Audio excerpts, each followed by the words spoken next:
les quiero avisar dos cosas antes de hablar de nada. Una es que me voy bastante por las ramas, así que si ustedes ven que ya estoy muy lejos, háganme una seña y yo regreso. Esa es una. Y la otra, no sabía si decirlo al principio o al final de este encuentro, pero sí me parece importante decirlo, es que, no, que me tomen con pinzas todo lo que voy a decir hoy, eh, que no me tomen tan en serio, digamos. Hay una cuestión cuando yo fui a muchos talleres y antes de empezar a dar talleres, y hay una cuestión donde a veces uno agarra, bueno, nada, el que está adelante diciendo algo está en igualdad total de condiciones. Lo que voy a decir es un recorte posible de los miles que se pueden hacer y todos los recortes me parecen válidos. Así que, bueno, nada, es una propuesta, en todo caso una invitación para que ustedes tomen lo que les parezca, o si es algo, o nada, si les parece que nada, ¿no? Eso, que me tomen con pinzas, digamos. Bueno, dicho esto, eh, yo hoy pienso hablar un poco sobre la noción de ritmo y de melodía en la poesía. En la poesía de verso libre no voy a hablar de las formas métricas cerradas, como dice Levertov, eh, porque ese ya serían un montón de clases anteriores a esta, y bueno, lo podemos dar como un piso, y en todo caso es un lugar, es un tema gigante que tiene muchas tradiciones y se pueden ir estudiando, cada uno verá por ahí en las cosas que le interesan por dónde ir buceando, ¿no? Así que vamos a hablar del verso libre, que sería el verso más contemporáneo. No quiero entrar en la discusión sobre si hay que escribir en una forma soneto, no hay que escribir más versos contando las sílabas, etcétera. Es otra discusión. En general la esquivo y me parece que cada uno, tendría que ser fiel en todo caso a lo que le parece, ¿no? A lo que le atraviesa, y bueno, y si resulta que esas formas métricas más definidas, esos esquemas métricos definidos de antemano, de repente tienen más que ver con uno, con lo una, lo que uno intenta decir, y bueno, listo, usémoslo. Hay que usar todo, romper todo, ¿no? Es como que cada uno tiene que sentirse más o menos autorizado para hacer lo que se le dé la gana. Esa es mi opinión. eh, y siempre me cuido mucho de decir eso porque yo no fui a la academia, o sea, yo soy licenciada en comunicación social, no fui a la facultad de letras, salvo a cursar algunas materias sueltas. Entonces, bueno, es como que hablo desde mi experiencia más como lectora, sin duda, como tallerista, sin duda, y después de lo que he ido probando y deshaciendo y haciendo con los poemas, ¿no? ¿Llegaron a leer los textos de Denise Levertov? Bueno, les recomiendo que los lean porque, porque los tres que les compartimos eh, sobre la función del verso, sobre el verso libre y sobre la forma orgánica, que les compartió Gaby también para el encuentro de ella, eh, son textos que son muy prácticos, ¿no? A diferencia de otros textos que no es que son menos interesantes, que son pero por ahí nos llenan de artificios intelectuales o abstracciones, digamos. Denise Levertov va directo a lo que el verso hace, ¿no? Ella misma lo dice así. Vamos a ver qué es lo que el verso hace, ¿no? Y eso me gusta mucho.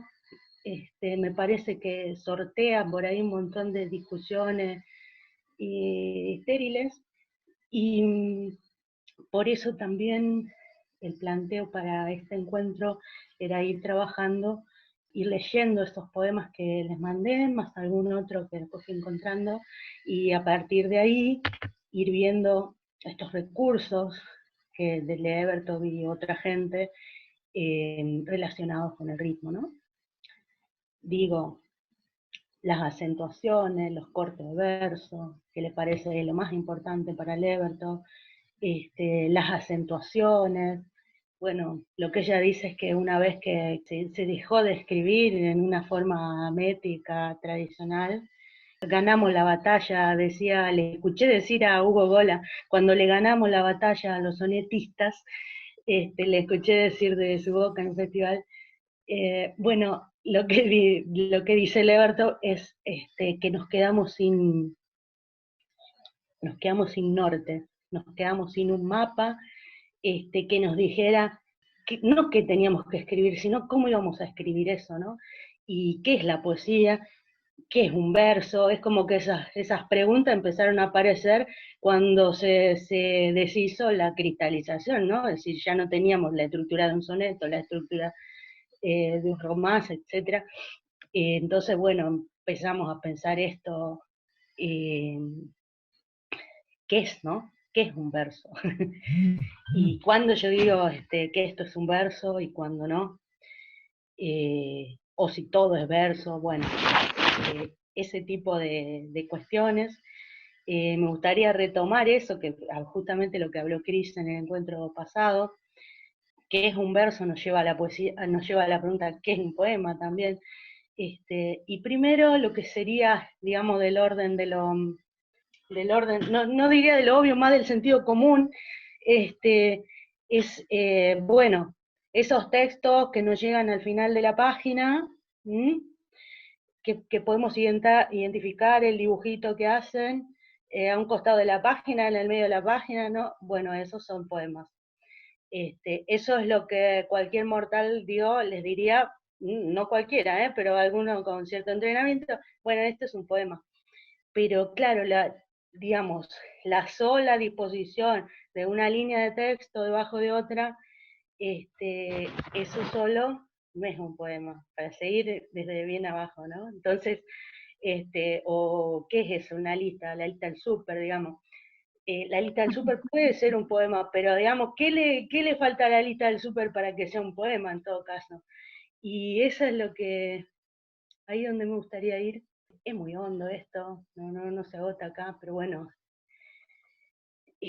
para mí, para un montón de gente, para mí también, a la lista del súper, ¿qué le falta? Le falta un sujeto, ¿no? Le falta un alguien, le falta una persona que diga que eso es un poema, ¿no?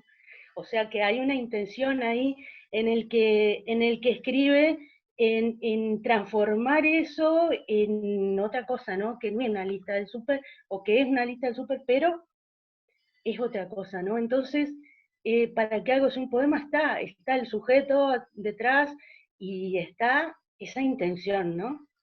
De querer que eso sea un poema. Entonces, digo, después de la discusión de si como es, los poemas en prosa son poesía, si la prosa poética es poesía, ¿no? Es como que es todo para mí una misma discusión.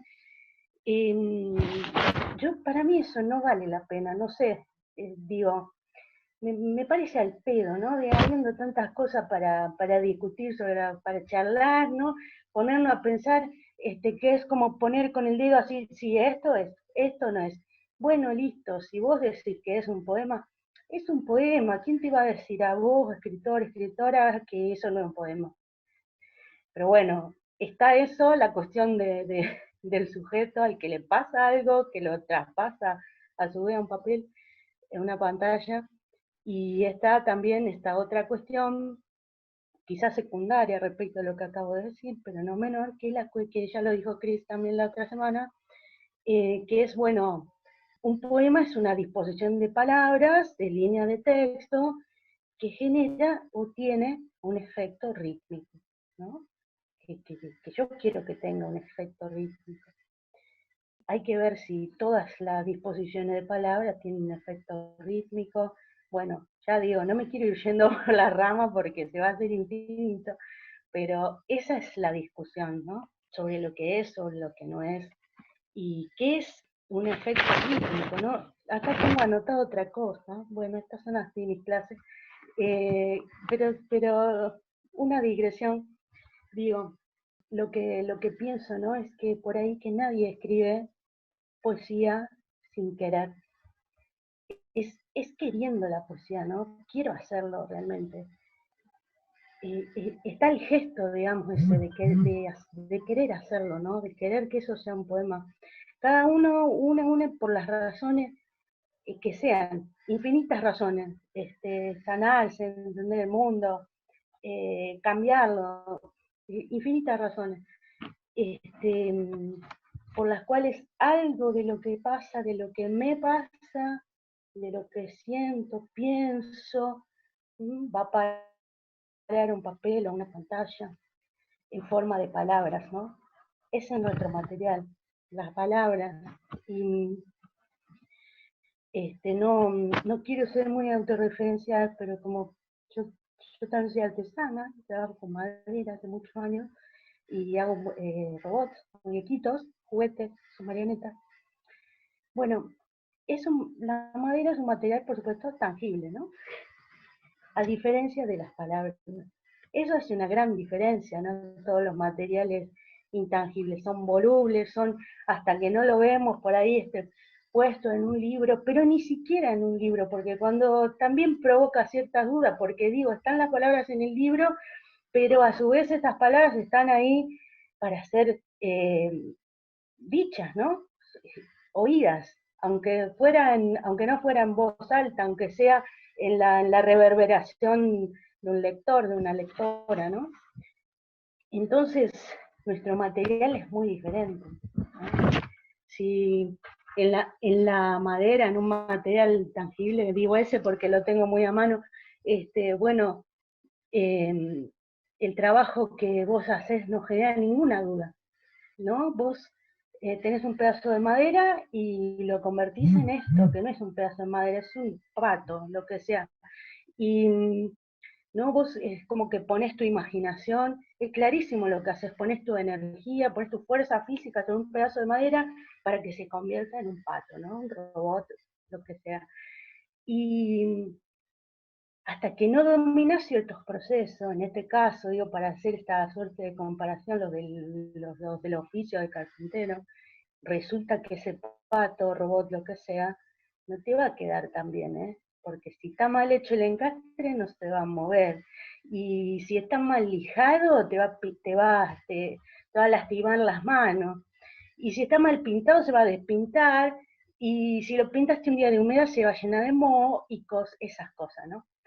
Entonces, por ahí yo creo que el gran reto es nosotros que trabajamos con las palabras, decir, bueno, ¿cómo hacemos para hacer con este material nuestro que es voluble, ¿no? Desgranarlo para tratar de tener cierta conciencia?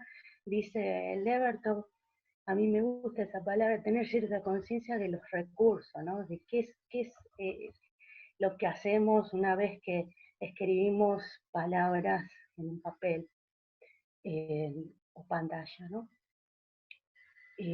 Sé que no es completamente extrapolable, por supuesto, justamente por la tangibilidad o intangibilidad del soporte, pero me parece que nosotros, escritores, poetas, tendríamos que hacer un esfuerzo de pensarnos, bueno, nada, de eso, de tener cierta, iba a decir como técnico, me lo callé, porque estuve leyendo a Mayakovsky y se te pegan, ¿viste? Se te pegan las palabras. No quiero decir como técnico, sino eso, tener cierta conciencia de los recursos que usamos, ¿no? Me parece importante y siempre la cito a Levertov, cuando ella dice, cuando alguien usa una palabra sin sentido del punto de vista acústico, uno se pregunta si eso es pura ingenuidad o está ahí para contribuir a la vida del poema, ¿no? Y eso creo que es una pregunta que tiene que ver con el ritmo, con la musicalidad, ¿no? ¿Qué es poner una palabra sin sentido desde el punto de vista acústico? Y cómo es que nosotros, aunque muchas veces escribimos ¿no? Con ese rayo que te baja, no digo que todos escribamos así, ni que todos los poemas sean escritos así, también hay muchos modos de hacerlo, ¿no? Todos lo saben, por supuesto, pero decir, bueno, tener esta conciencia en definitiva, y una vez que baja ese rollo, ese choclo, lo que tenemos son palabras, ¿no? Formas de poner palabras, una atrás de otra, una arriba de otra. Tenemos un gran problema con nuestra materia, que es que las palabras, ¿no? Ciertos sentidos es lineal. Quiere decir, siempre se va a leer una después de la otra, ¿no? Salvo, bueno, vamos a ver alguna gente que fue haciendo explotar incluso el sentido lineal del lenguaje, ¿no? Vamos a ir volviendo entonces a partir de los poemas a estas cuestiones como más técnicas que están en los textos de Levertov y en otros también, ¿no? El ritmo, ¿qué es el ritmo entonces? ¿No? Uno pone ritmo en el diccionario, ¿qué es el ritmo? Es tonta, esta pregunta es de la salita de 5. Y bueno, como saben, las preguntas más que parecen más sencillas, ocasionalmente son bastante difíciles de contestar, ¿no? La forma, leo, la forma en que se alternan una serie de sonidos repetidos periódicamente en un determinado intervalo de tiempo. Definición del diccionario. Pensemos, el modo en que se suceden y alternan los sonidos. Los sonidos pueden ser largos o cortos, según la duración, pueden ser fuertes o débiles, según la intensidad, ¿no? Más relacionado a la música, también a la poesía.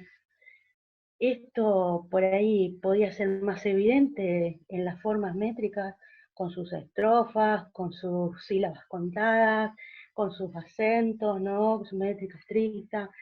Y en el verso libre esto no tiene nada de evidente, ¿no? Esto que es dónde voy a acentuar, dónde voy a cortar, dónde voy a meter una pausa, ¿no? Nuestros recursos.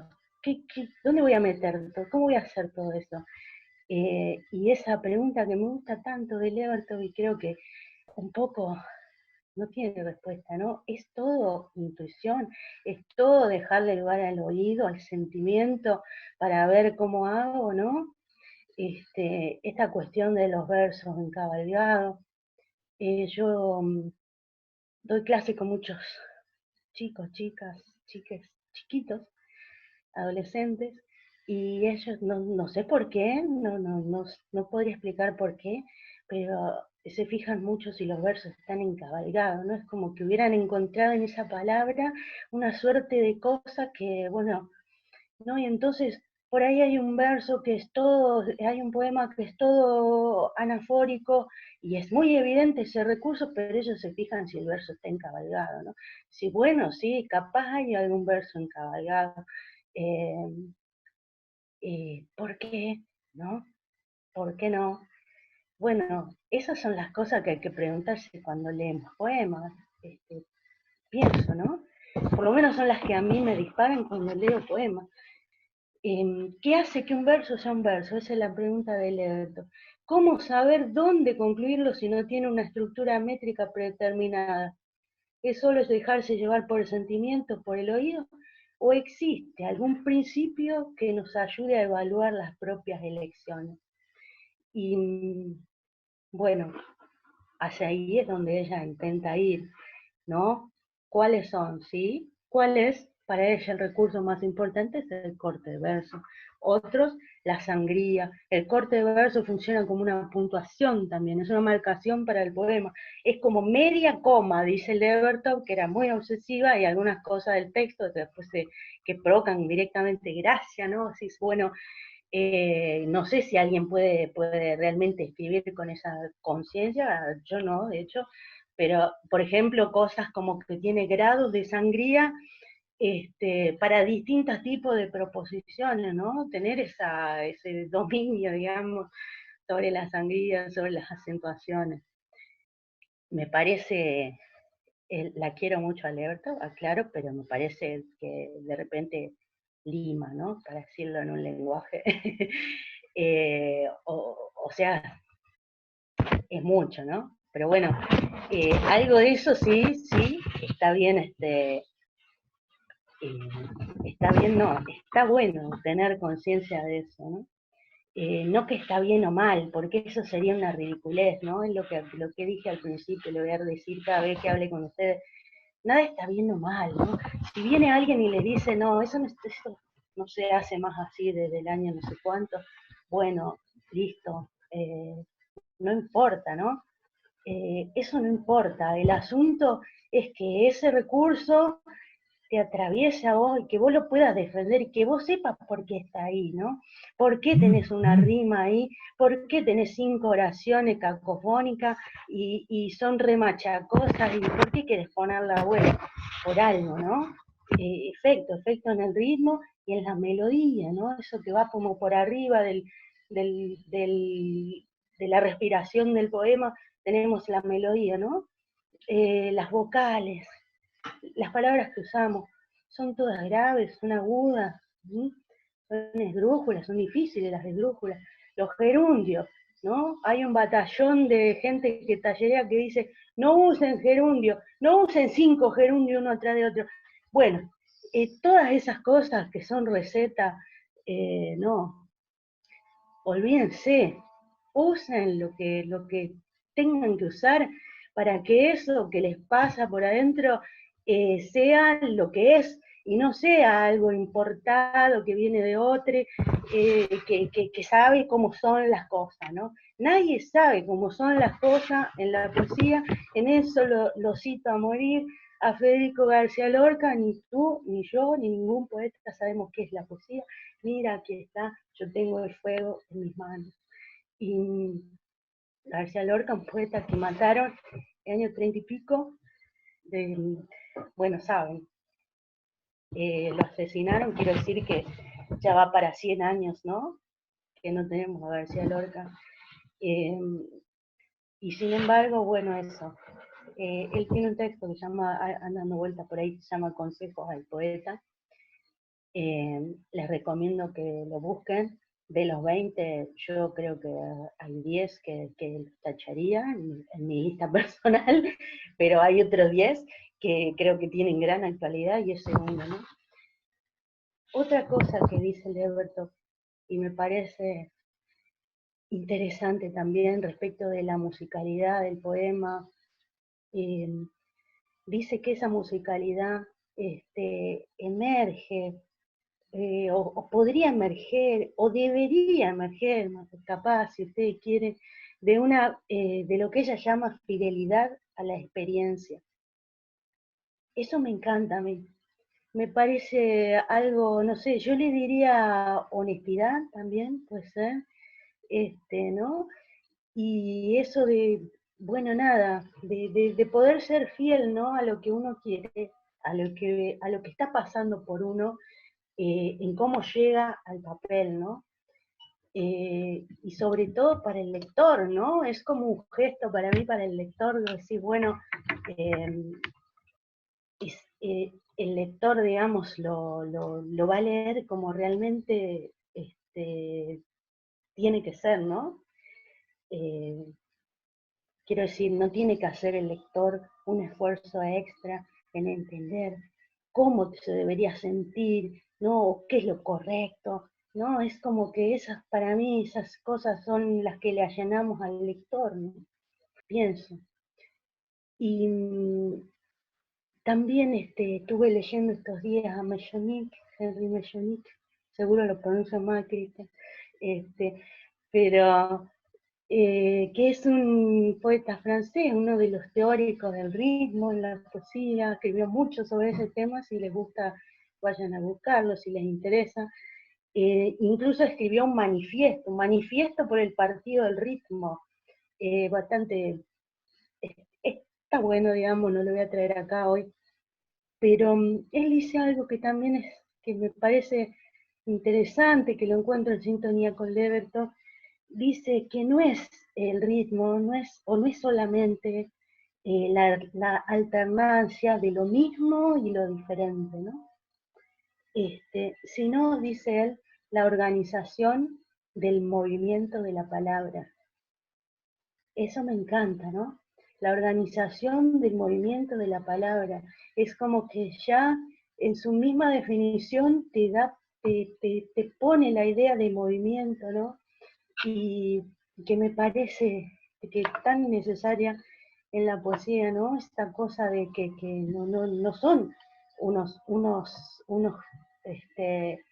unos cubos anquilosados la palabra, ¿no? Y hay un movimiento ahí, hay un movimiento en los textos, en las letras.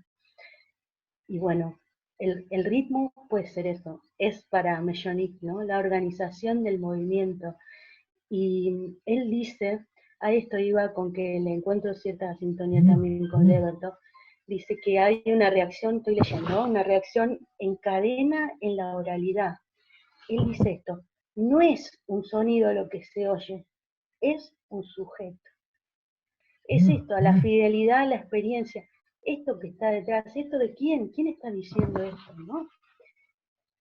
En ese sentido, me parece porque puede aportar, y por eso lo quise traer también, por ahí puede aportar a la charla que vino después de la clase de Cris el otro día, cito, después de decir eso, ¿no?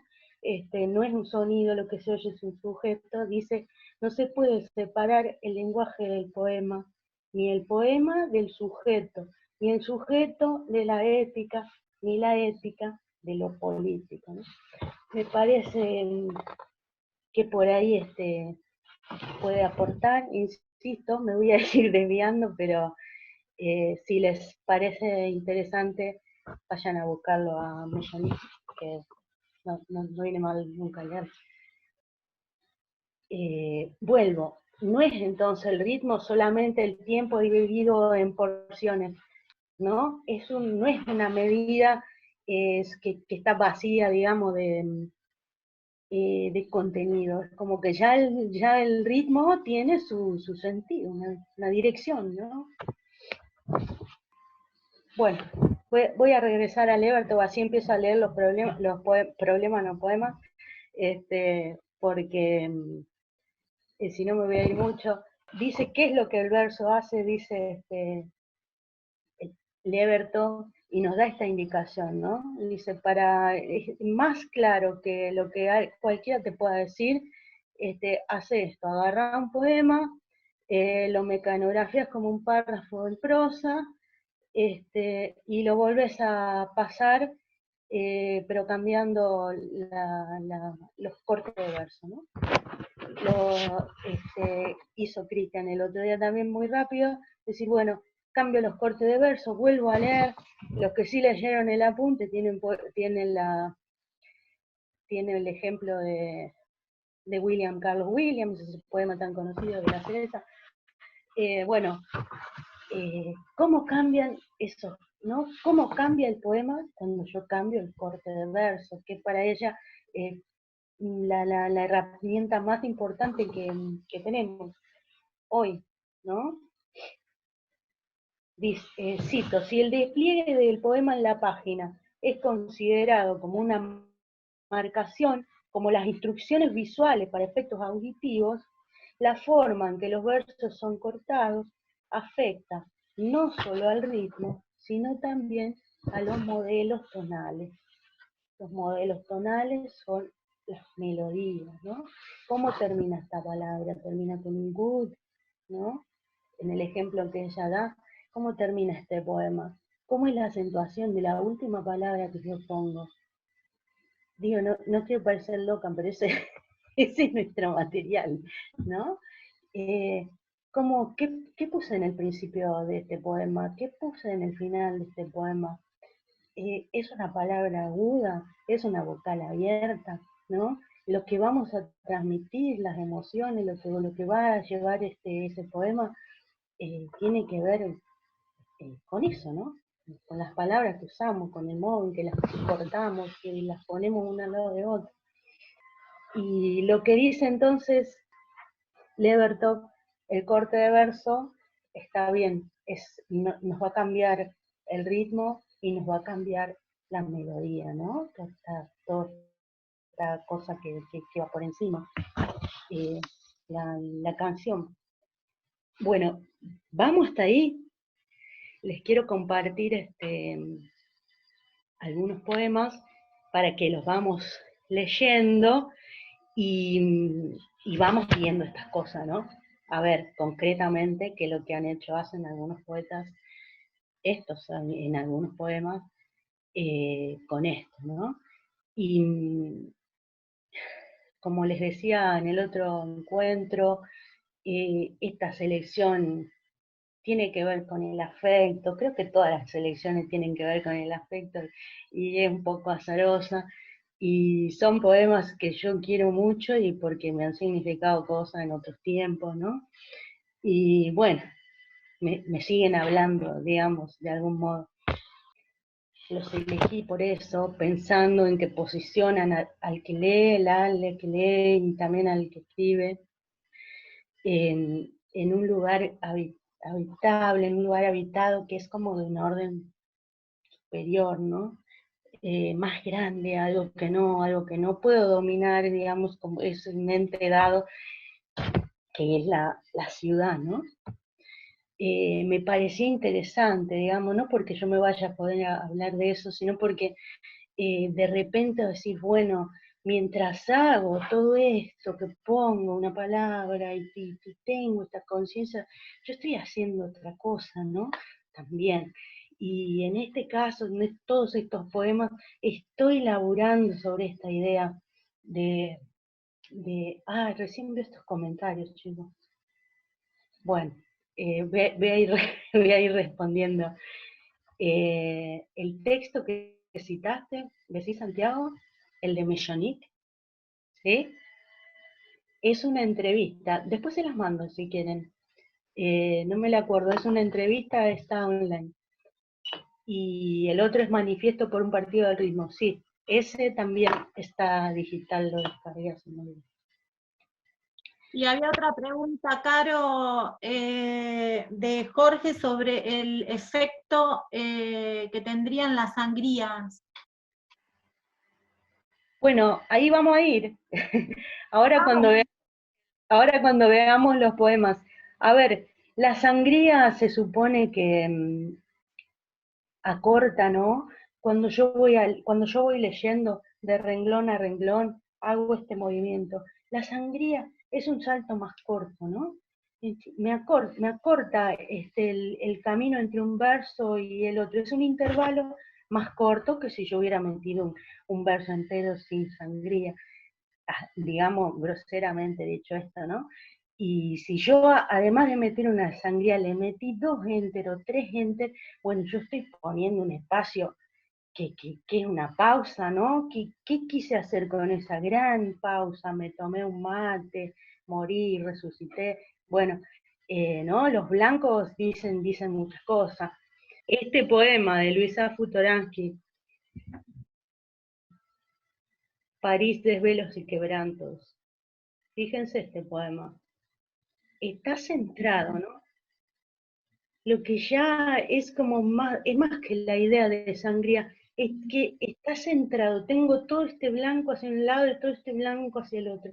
Son unos versos muy cortos, son unos versos todos, salvo los nombres propios, no tiene otras mayúsculas, ¿no? Hay una igualación de todas estas palabras, no empiezan con mayúsculas, no tienen coma, salvo alguna interna, acá tiene una. Un timbrazo anónimo, imperioso, miserable, en la madrugada, me tropieza de renovados temores y temblores, insomnio sin paz del sol, y sin embargo, qué hermosas son las ciudades cuando despiertan. Fíjense cómo acá es el efecto, ¿no? ¿Cuál es el efecto acá de la sangría del centrado? Y la velocidad, esto se lee muy rápido, ¿no? Un timbrazo anónimo, es el verso cortísimo, es una palabra muchas veces, y se lee muy rápido. Y acá en este verso, descansa, ¿no? Descansa. Yo le pongo, qué hermosas las ciudades cuando despiertan. Lo podría haber puesto, qué hermosas las ciudades cuando despiertan, pero no hizo eso. Eso no está, digamos, no está hecho ingenuamente, ¿no? Este verso largo en el medio de todos estos cortitos. Este poema iba a hablar al final, bueno, acabo hablando al principio, no importa. Fíjense el dibujo de este poema. Después lean tranquilo, porque son todos poemas bastante largos y capaz no da para que los leamos enteros, pero fíjense el dibujito de esto, ¿no? Es un poema que tiene gran velocidad, es un poema donde todos los versos tienen casi la misma intensidad, digamos, y tiene cositas lindas. A ver, este poema, por ejemplo, acá donde dice, déjeme entrar un cachito, ¿querés? ¿Quiere? Está sorteando un problema que no es por ahí de nuestra generación, pero que fue de una generación de poetas cuando se pasaban de la forma métrica al verso libre y decían que seguimos usando el tú o voceamos, ¿no? Y bueno, déjeme entrar. En definitiva, acá está bien resuelto, quiero decir, no importa, no déjeme, es lo mismo. A los fines de este poema, ¿no? Que se llama París, desvelos y quebrantos, pero en realidad es como una excusa de Luisa Futuraki para hablar de ella, ¿no? De alguien que está en París. Voy a venir acá a este poema. Apollinaire, un poeta francés, un poeta extraordinario, muy innovador en su tiempo. Apollinaire es el precursor, digamos, uno de los precursores del surrealismo. Leí por ahí que él inventó la palabra surrealismo, no sé si será cierto. Chequen. Y en este poema, en algunas traducciones, dice el cochecito, ¿no? Esta es la que tengo, no sé si será la mejor o la que va, pero este poema tiene varias operaciones que me gustan mucho y lo voy a leer.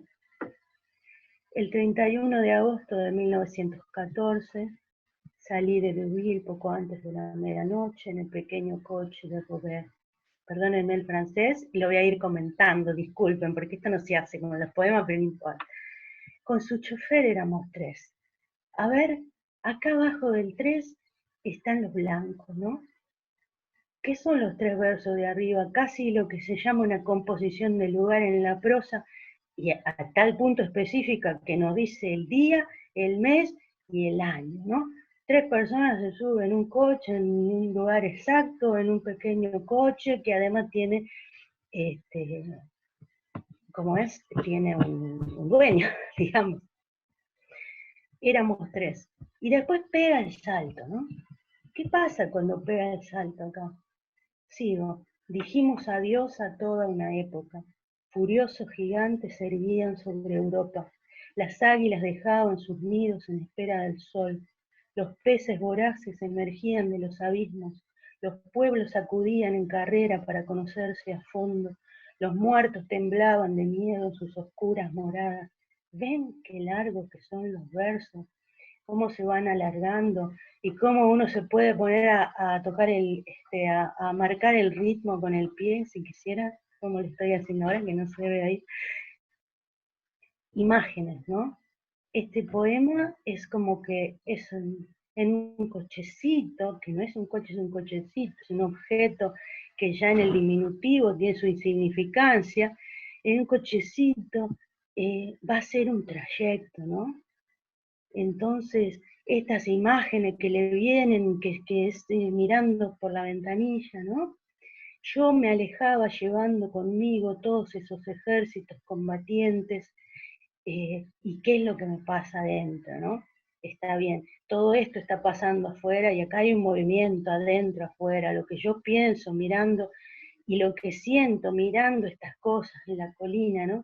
Es y se va colgando, océanos profundos agitados de monstruos, en los viejos esqueletos naufragados. Fíjense también el campo semántico, las palabras que usan, ¿no? Hay monstruos, hay naufragios, esas palabras como de gracia, ¿no? Y bueno, es obvio, porque este tipo va a la guerra, ¿no?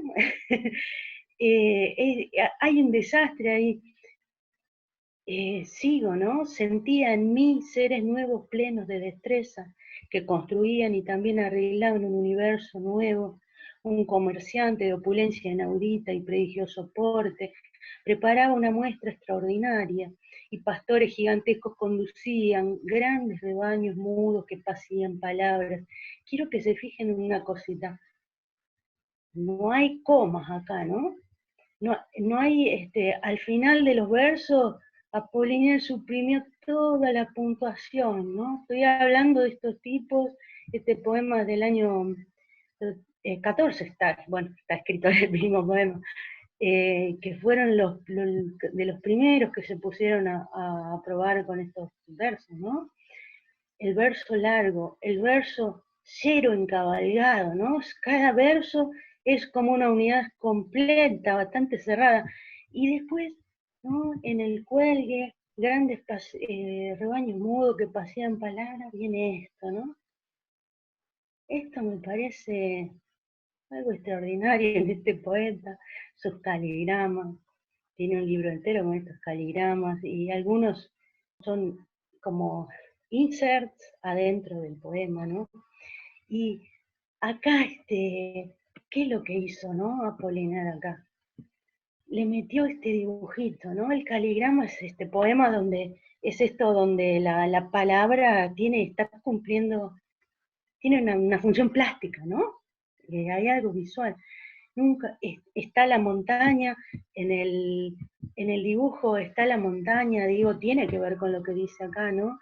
En el cuelgue del que va mirando por la ventanilla, está la montaña, están los dos faros del auto. ¿Sí?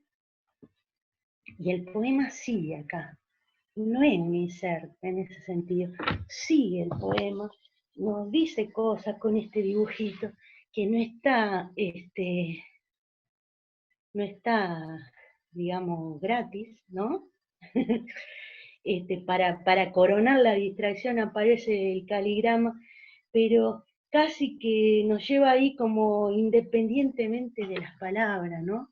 Si realmente hay un cambio sensorial cuando hay un efecto rítmico, o viceversa, y viceversa, como dice Baudelaire, bueno, acá está en su nivel más evidente, ¿no? 3 veces reventamos, 3 veces nos detuvimos a cambiar la rueda pinchada, y cuando después de haber pasado el mediodía por Fontainebleau llegamos a París, bueno, vuelve, ¿no? Vuelve. Tiene una sola sangría. En el momento en que se anunciaba la movilización, ambos comprendimos, mi camarada y yo, que el pequeño coche nos había conducido a una época nueva. Y aunque los dos fuéramos ya hombres maduros, acabábamos sin embargo de nacer. Creo que es extraordinario al final, porque es lo que consigue, digamos, después de esta distracción que tiene un gran efecto, es que este pequeño cochecito, esta insignificancia de objeto, además de atravesar el espacio, atravesó el tiempo, ¿no? Entonces esta insignificancia, este diminutivo, los deja directamente en el futuro, ¿no? Y por eso me gusta mucho este poema, y va porque me parece así como un gran logro, digamos, porque puede hacer de repente, ¿no? A través de ese cochecito pudo usar esas dos cosas, ¿no? Juntar esas dos cosas, el espacio y el tiempo. No sé si alguien tiene algo para decir, díganme. No estoy viendo los comentarios en este momento, pero por cualquier cosa saquen mute y escriban. Si no, yo sigo hablando, ¿no? Y algo que me gusta también de Apollinaire es que él, viste, con estos dibujitos, mete el dedo ahí en un lugar que es llaga, entre la forma y el sentido, mete este coso, ¿no? Provoca esta discusión.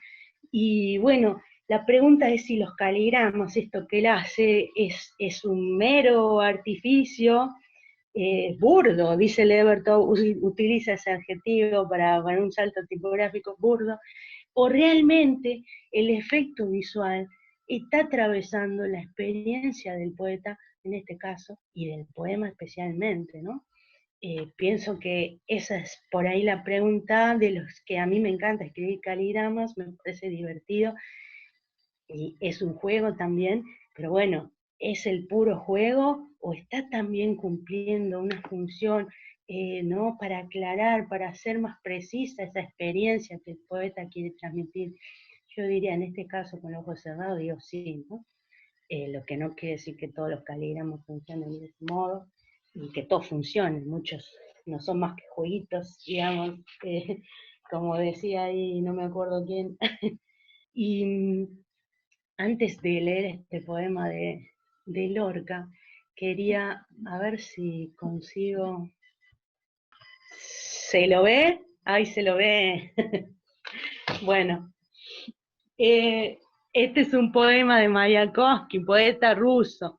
Quiero decir, también busqué poetas que escriben en distintas lenguas, ¿no? Sé que hay muchos poetas reticentes a hacer eso, este, porque lo fino de la lengua se te escaparía en una traducción, lo cual por supuesto es cierto, ¿no? Pero bueno, en un poema no todo es lo fino de la lengua, y si no leemos estos poetas en otras lenguas nos vamos a perder un montón de cosas que no son lo fino de la lengua, que son la estructura, que son estas ideas, ¿no? Rompedoras. Bueno, este es el Conversación sobre la poesía con el inspector de impuestos a la literatura. Este poema también es muy conocido del periodo donde Mayakovsky era bolche, porque después renunció, digamos, después se pegó un tiro, pues no importa. Hay muchas traducciones de este poema, a ver si lo puedo agrandar un poquito para que lleguen a leer algo, o si no llegan a leer algo no importa en realidad, porque yo lo que quería es que ustedes vean lo que está pasando con los versos acá, ¿no? Estas son 2 páginas las que estamos viendo.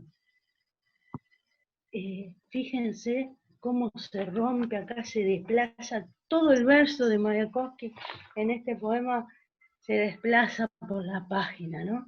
Y cómo empieza con un artificio que pocas veces había sido usado antes, que es un guión de diálogo, ¿no?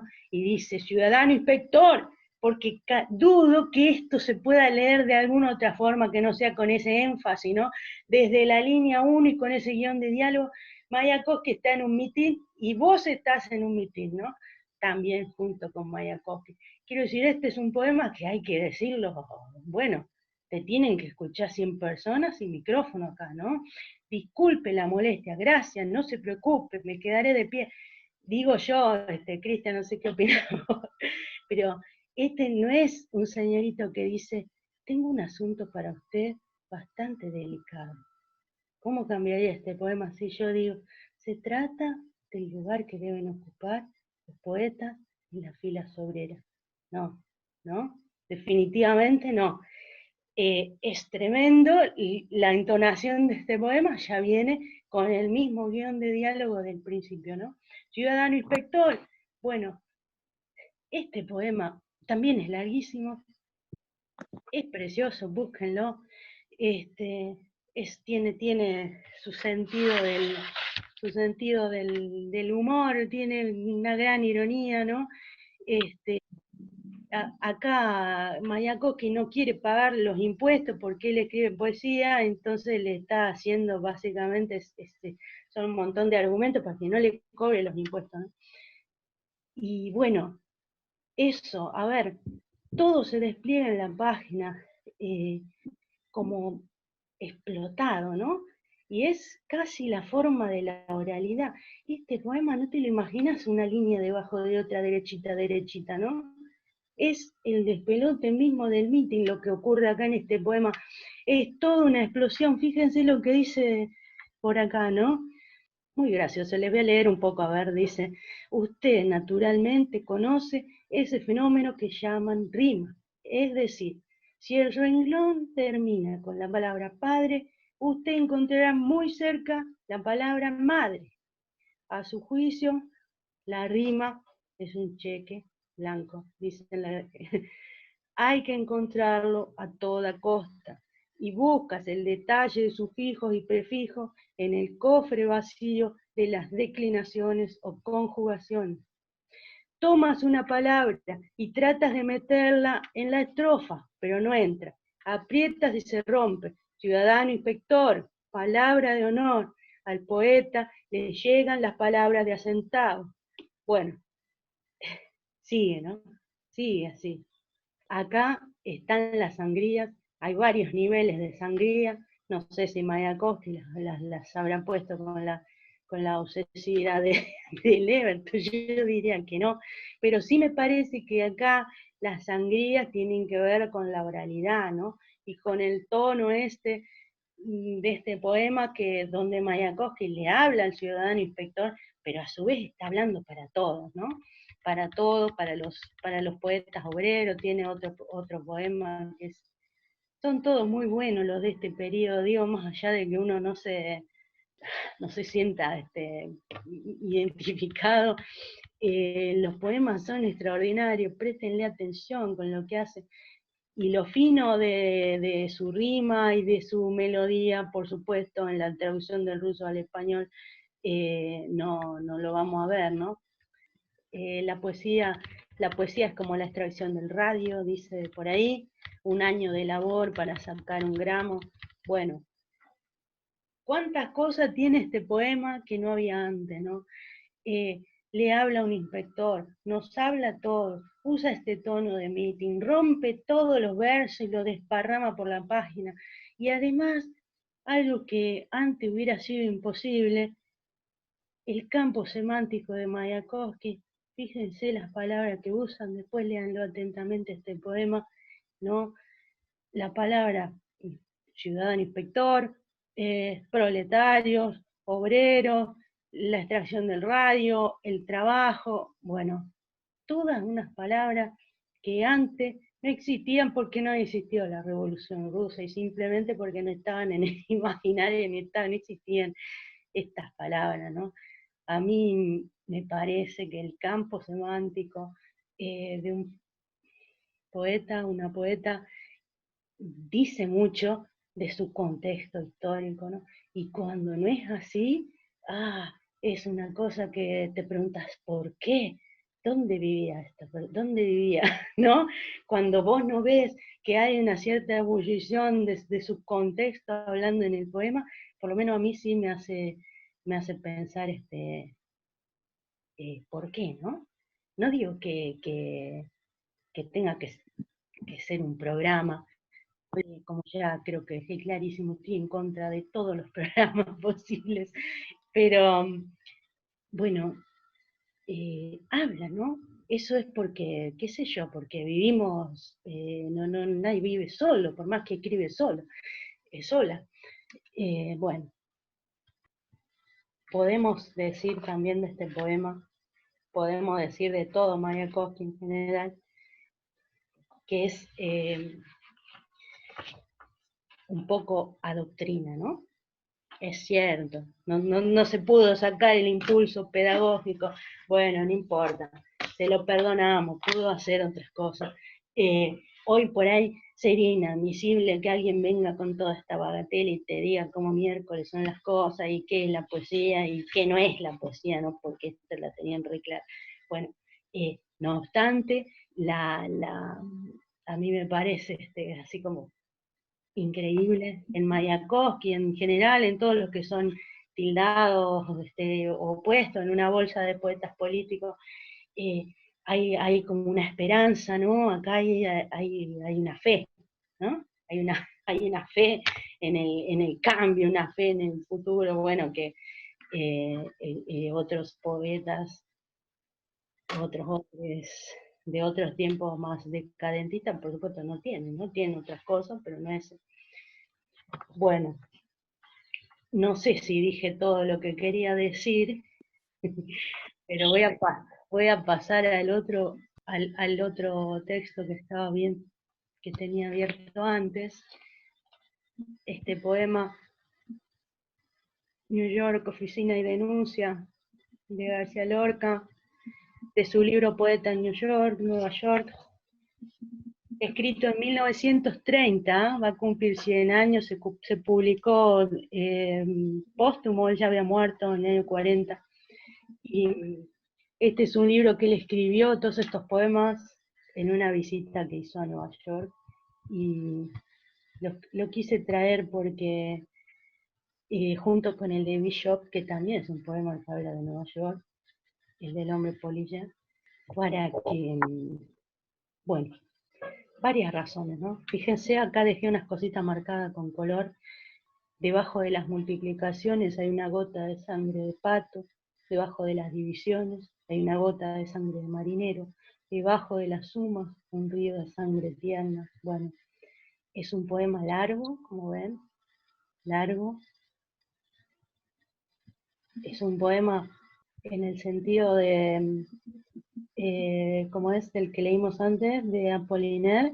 También los versos, casi no hay ningún encabalgado, los versos son como pequeñas unidades cerradas, y acá hay muchos efectos rítmicos, todo García Lorca es muy rítmico, aunque este libro es muy raro en su producción, porque tiene algo que otros libros no tienen, que es un tremendo enojo, ¿no?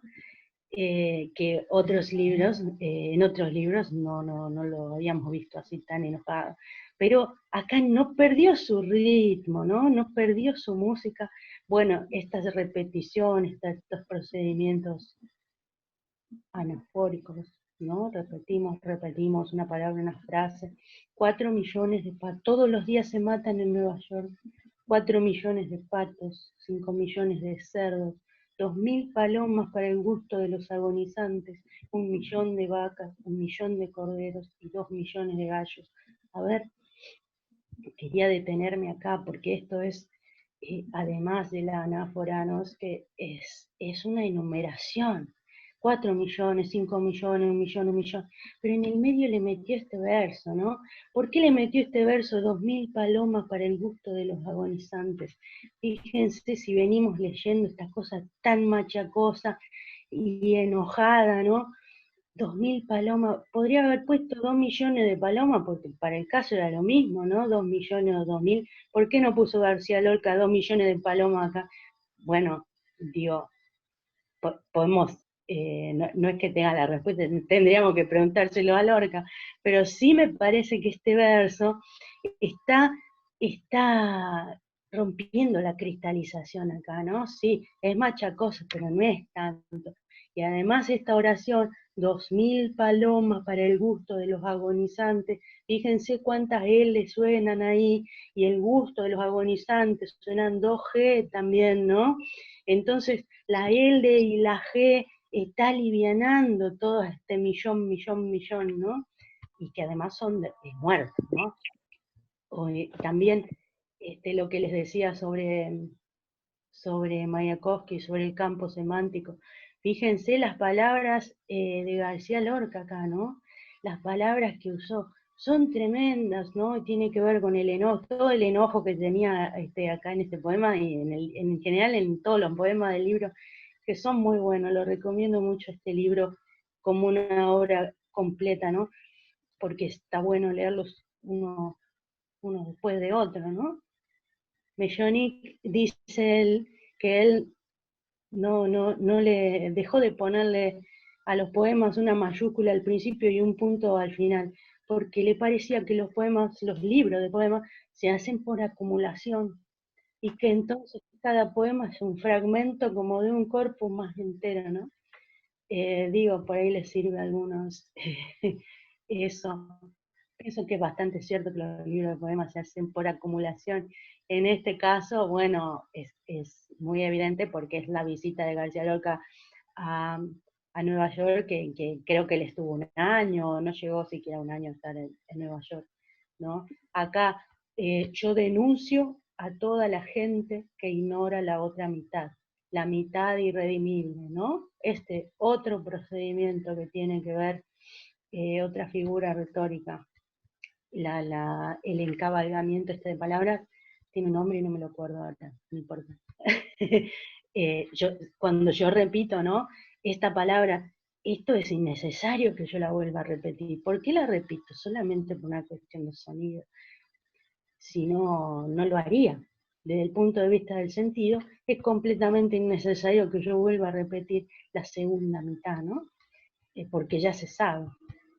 Sin embargo, lo está haciendo, ¿no? No es el infierno, es la calle, no es la muerte, es la tienda de fruta. Bueno, todo lo que desde el principio al final del poema, entonces hay una gran esfuerzo en el ritmo, ¿no? Y todas estas figuras y estos recursos que tienen que ver con el ritmo, y una cosa que es bastante machacosa. Algo que me llama también la atención de este poema, después, mírenlo bien, prácticamente no tiene palabras agudas, prácticamente no tiene. Fíjense qué largo que es el poema, tiene 5 palabras agudas, y son verbos: asesinar, sollozar, ¿no? Es un poema en presente, los poemas en presente, también el verbo que yo uso tiene que ver con el ritmo, por supuesto. El presente tiene cierta urgencia, siempre va a ser leído en presente este poema, ¿no? No es lo mismo que el poema de Apollinaire, yo sentía, acabábamos, ¿no? El pretérito imperfecto. Y este presente, yo denuncio, va a seguir siendo una denuncia siempre, ¿no? Yo denuncié, es como que parece que no tuviera la fuerza del yo denuncio, voy a seguir denunciando de acá hasta el infinito, ¿no? ¿Qué más iba a decir sobre esto? ¿La estoy volando? Está bueno ese libro, en serio lo recomiendo, ¿no? Lo recomiendo, digamos, como una obra que funciona, ¿no? Esto iba a decir que donde Lorca dice yo denuncio esta bronca, ¿no? Que tiene ahí por lo que ve, esto que le parece una cosa horrorosa, Apollinaire no es denuncia, ¿no? Es asombro, y está el asombro, no es la denuncia, y está en la lasitud de sus verbos, ¿no? Está en las palabras que usa, y en Mayakovsky directamente es fe, ¿no? Es como que los 3 poemas pueden tener unos procedimientos similares, pero están atravesados por otro aguare, dicen los que escriben haiku, ¿no? Que sería como otra energía, la energía de esos poemas tan cortitos, que son los haikus. Y en ese sentido son diferentes, ¿no? Muy, aunque formalmente puedan tener una cierta similitud. Y en el caso del hombre polilla de Bishop, este poema es prácticamente contemporáneo del de Lorca. Bishop, ella vivía en el interior de Estados Unidos, así que es una poeta que se traslada también a la ciudad, y bueno, una ciudad que piensa en el año 30 y pico, también está hecha pelota después de la depresión, ¿no?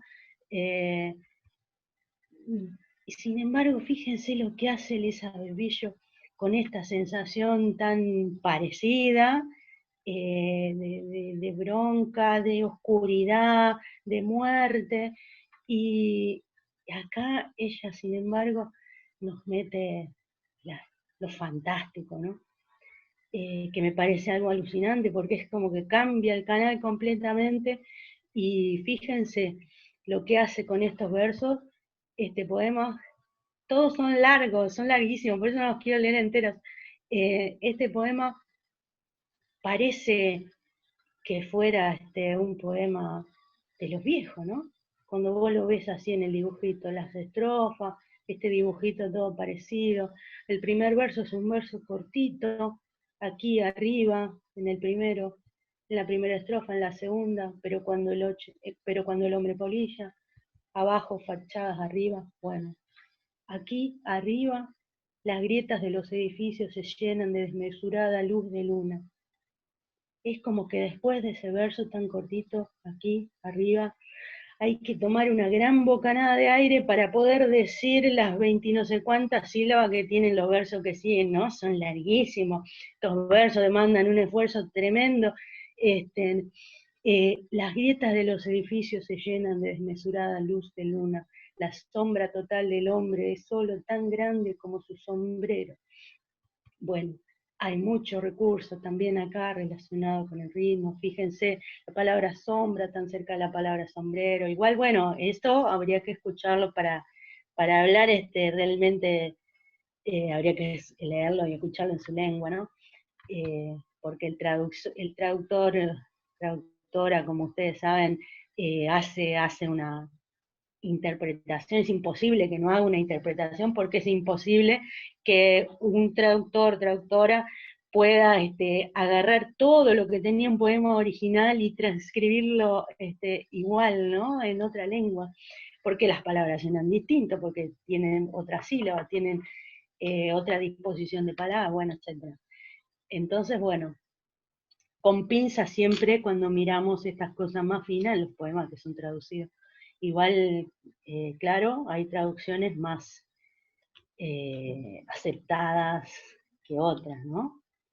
Supongo que tiene que ver también con ciertos gustos de la época, con ciertos canales que son los que habilitan eso, ¿no?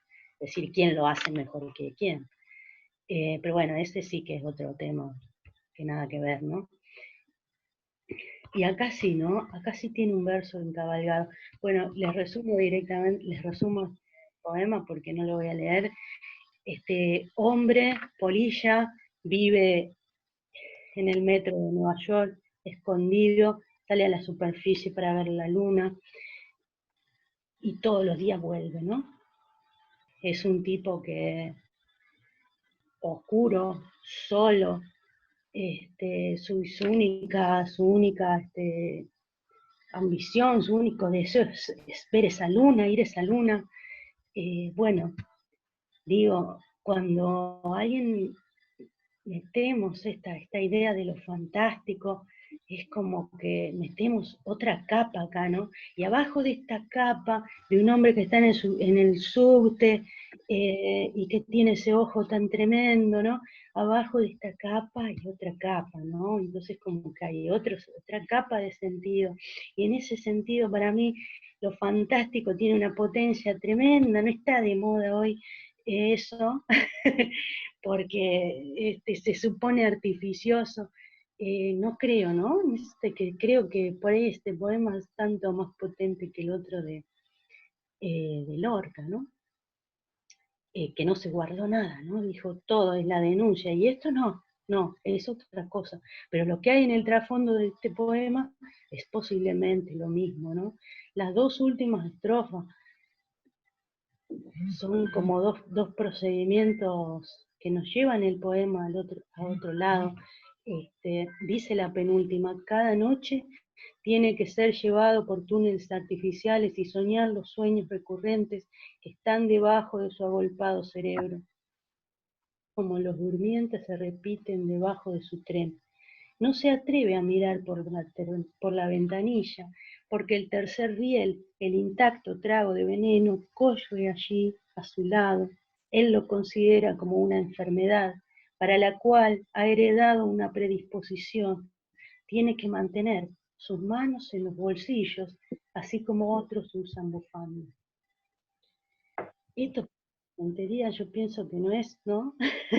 Decís, ¿por qué tiene un veneno? Es como que tiene las manos en los bolsillos, ¿y qué haría si sacara las manos de los bolsillos? Se tomaría el veneno, ¿no?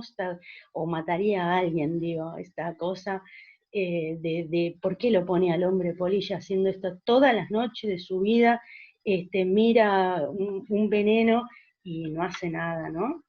ni para sí mismo ni para otro. Y después, en la última estrofa dice, si lo sorprendes, cuando vos ya estabas completamente adentro del poema, del artificio y de la fantasía, y estabas al lado del hombre polilla tomándote el veneno, te habla vos, ¿no? Eso me gusta también de este poema, me parece que habla bien de Bishop, porque no está jugando acá a nosotros, decís, nos llevó todo de la realidad, nos habla, ¿no? Nos habla a los lectores, las lectoras, si los sorprendes, alza tu linterna, así está su ojo, es todo oscura pupila. Es una apelación al lector y es también una indicación, ¿no? Es una orden encubierta, ¿no? El hombre polilla se le puede caer una lágrima, casi su única posesión, dice que es la lágrima, ¿no? Es como que es lo único que lo perdona, digamos, ¿no? No me sale ahora.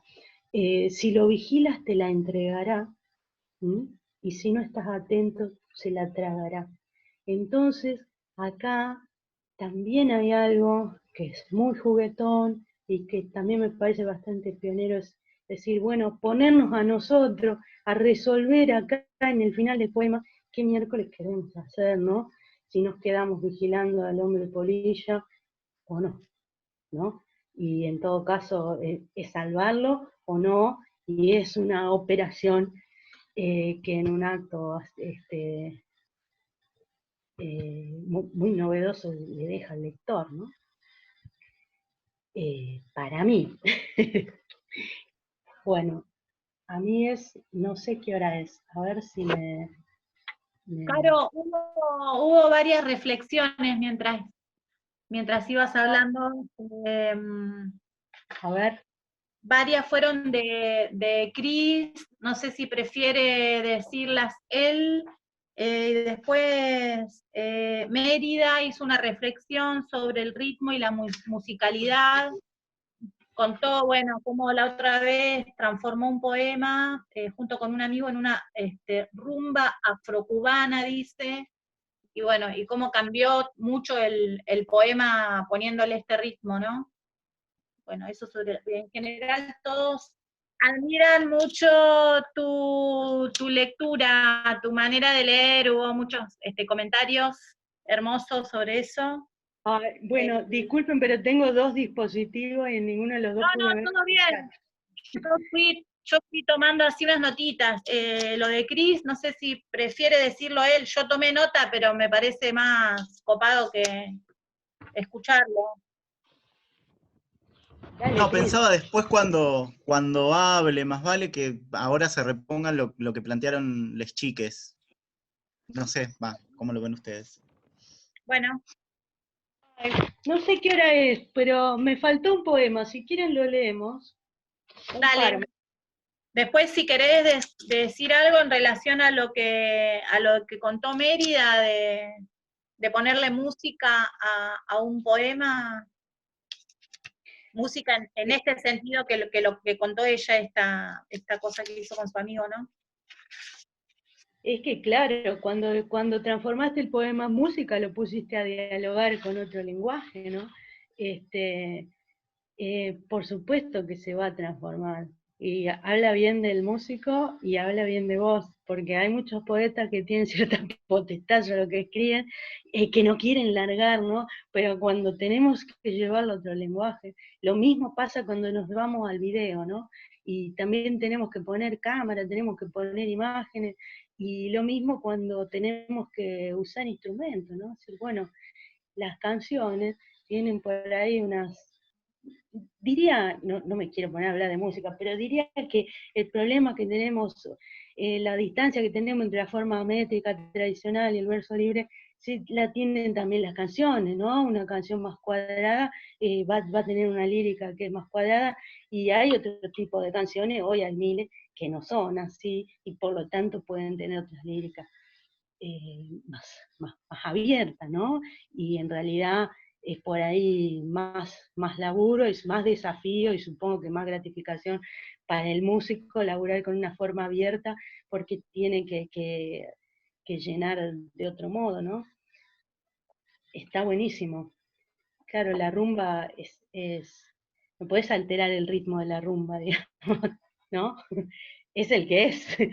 Entonces, eso también es un desafío. Lo recomiendo, lo recomiendo mucho, que se dejen desafiar por esas cosas, porque ahí es donde uno va perdiendo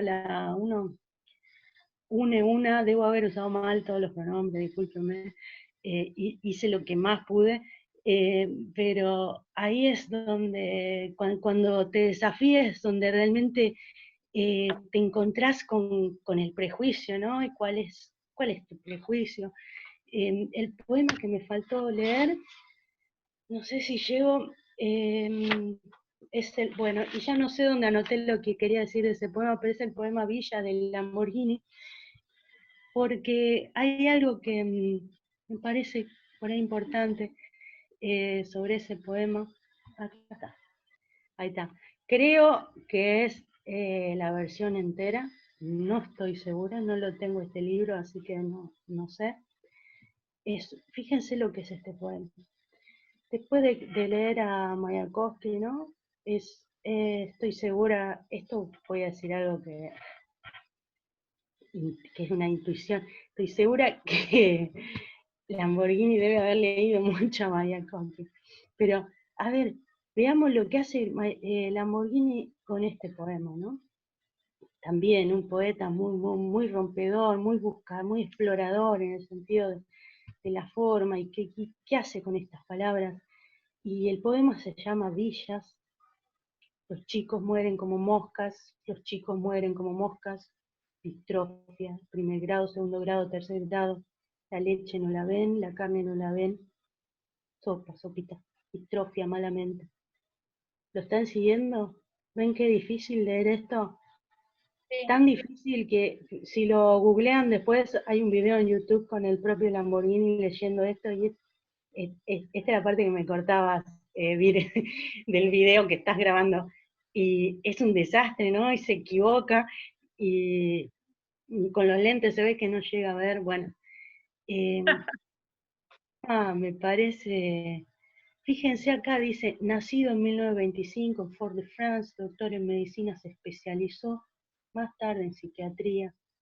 Es cosa de agarrarse la cabeza, pero estas cosas hay que decirlas, estoy dispuesto a decirlas, no, a gritarlas. Las proteínas que están metidas en la carne no están metidas en la sopita, las proteínas necesarias no las ven. Es cosa, nacido en 1925, para no gritar, sino decir, hay que decirlas, alimentados malamente. Bueno, este poema me parece importante por muchas razones, ¿no? Toda la obra de Lamborghini me encanta. Tiene, ¿no?, estos guiones, tiene acá muchas cosas que me parecía que estaban buenas para verlas. Uno son los fragmentos, ¿no? Acá hay fragmentos de varias cosas distintas que están a su vez explotados, ¿no? Hechos pedazos. No está el fragmento original que donde yo puedo intuir qué mezcló con qué, aunque puedo, por supuesto, intuir, ¿no? Pero no está dicho acá qué es lo que mezcló con qué. Y también me da la sensación de que tiene esta operación surrealista. No sé si lo tienen a los poemas collage, que es una indicación de André Breton, donde lo hago siempre con mis alumnos niños porque es muy divertido.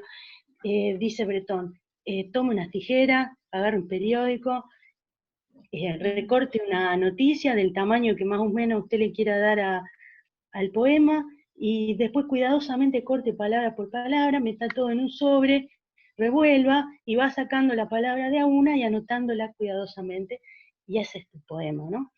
Poema collage de Breton, por supuesto, es una risa, lo hago mucho con los chicos, y después al final, en las indicaciones de Breton, él dice, el poema será la vívida imagen de usted. Es un de discusiones con los niños, niñas, porque, ¿qué onda? ¿No? ¿Cómo? ¿Cómo es que algo sobre lo que no tenés el dominio de nada puede ser la vívida imagen de usted, ¿no? O el azar con el que sacás esas palabras. las niñas, como muchos adultos, tampoco no, hay montones que no quieren perder la potestad sobre lo que quiero decir, ¿no? Entonces eso les parece una cosa espantosa, ¿no? Como que eso no es la poesía, eso no sé qué es, pero eso no es, ¿no? Y me lleva también mucho de charlar con ellos y dorar la píldora ahí.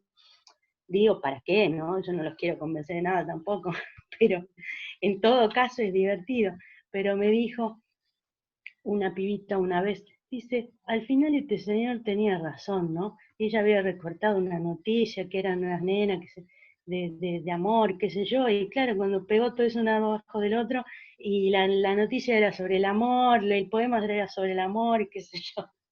Entonces, dice, es verdad, esto tiene que ver conmigo. Bueno, sí, ¿no? Sería otra discusión para dentro de 1000 clases, es decir, en el azar hay algo, en el azar de recortar esta noticia hay algo, ¿no? Y en el azar de mi propia mano, metiendo adentro de un sobre, hay algo también, ¿no?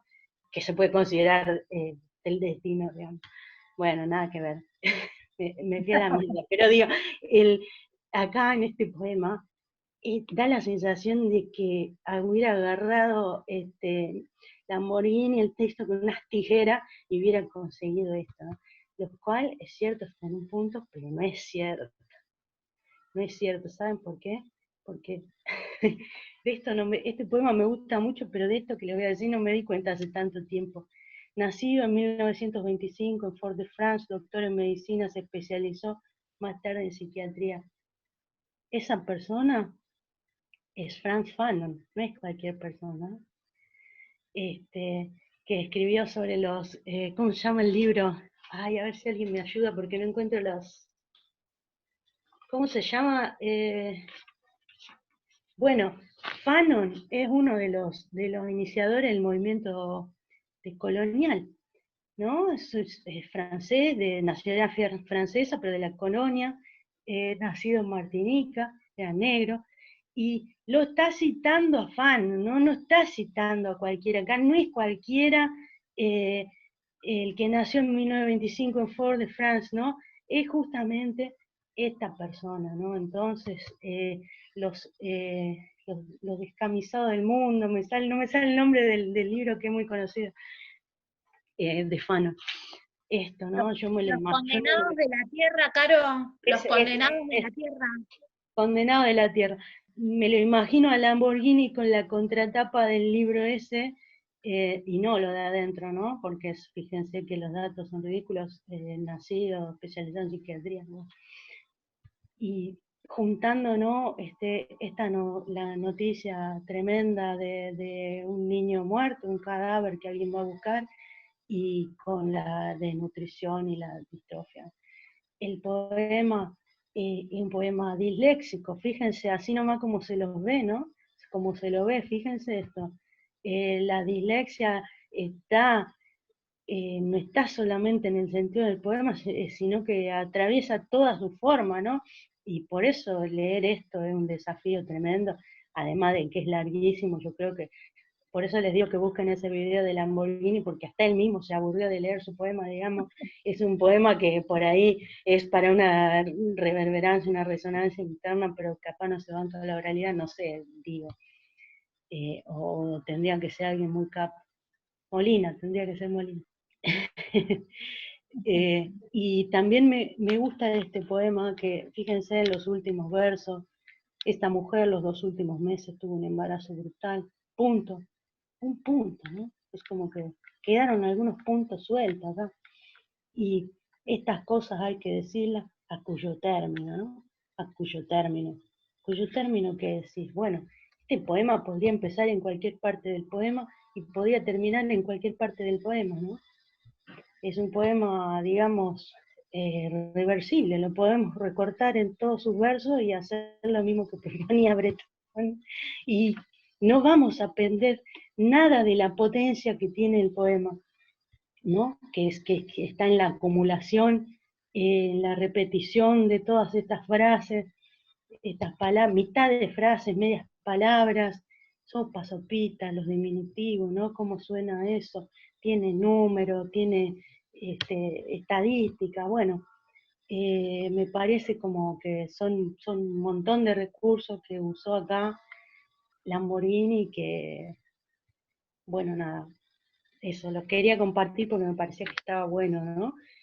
Muy diferente a lo otro, por supuesto, este es un poema mucho más nuevo, nada que ver, pero bueno, también él se nota, digamos, en su lectura de otros poetas, se notan estas cosas, ¿no? En sus guiones de diálogo, y yo lo noto mucho a Mayakovsky, qué sé yo, porque lo he leído mucho también a Mayakovsky, en El solicitante descolocado se nota, ¿no? Eso, entonces como que Lamborghini destruye todo, pero no todo, lo hace sobre una tradición donde está muy bien parado, creo. Bueno, y ahora sí.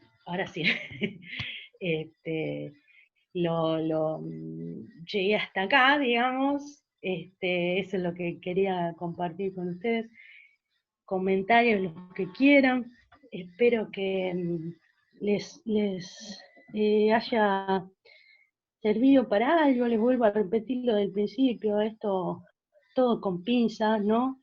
Todos los recortes son, bueno, nada, son arbitrarios en definitiva, y lo que vuelvo a repetir la palabra afectivo, porque es también un recorrido de lectura que cada uno hace, y bueno, que va marcando ciertos caminos, y seguramente las decisiones, creo que lo que leemos marca muchas decisiones que tomamos cuando escribimos, ¿no? Queriendo o sin querer, digo. Para mí sería, no sé, es como la idea para mí sería tratar de comprender lo más posible qué es lo que hacemos cuando encabalgamos, cuando ponemos sangría, cuando sacamos mayúsculas, cuando ponemos todas mayúsculas, ¿no? Decir, bueno, saber por qué hacemos eso, ¿no?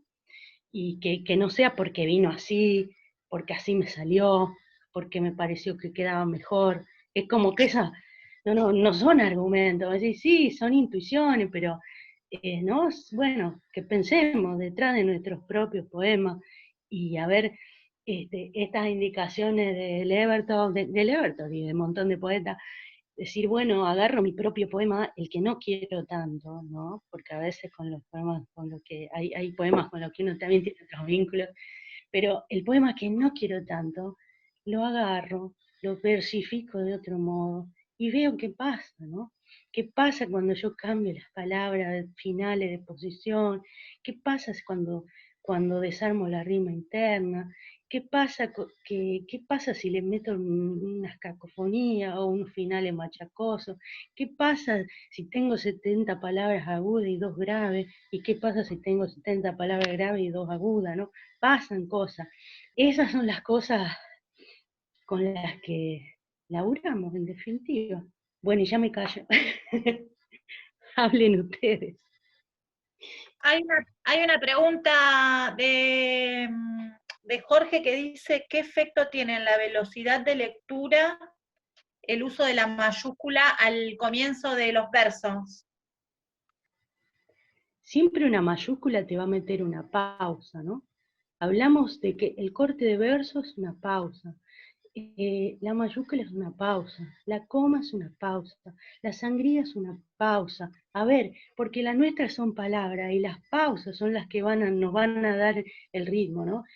La mayúscula va a ser igual si yo meto una coma que si meto una mayúscula, no, va a ser distinta la pausa, ¿no?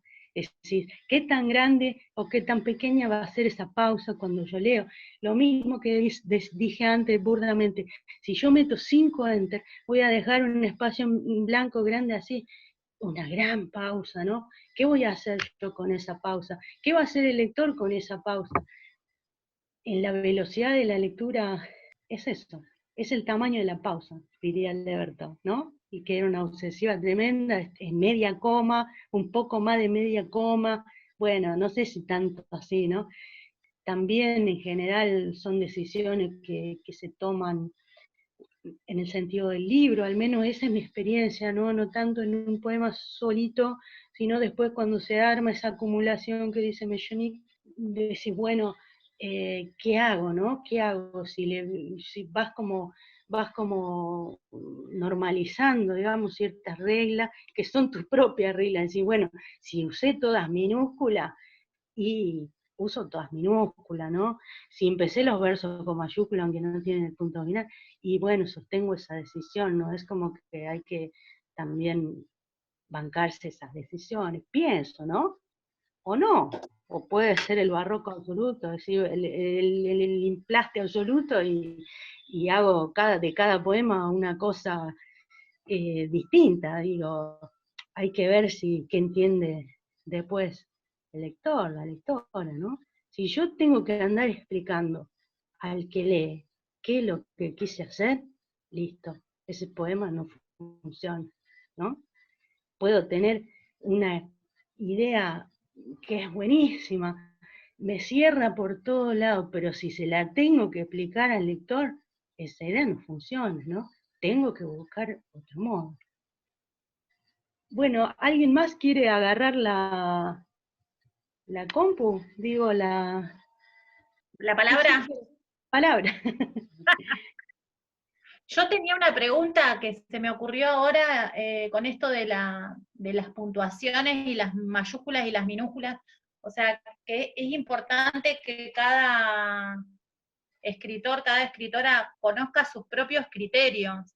Porque digo, en tu profesión de editora, Caro, ¿cuántas veces me imagino cuando se edita poesía no te entran dudas de cuándo una falta de un signo, cuándo puede ser un error, o cuándo de verdad él o la poeta quiso olvidarse de la coma o empezó con mayúscula y después no hay punto y con mayúscula?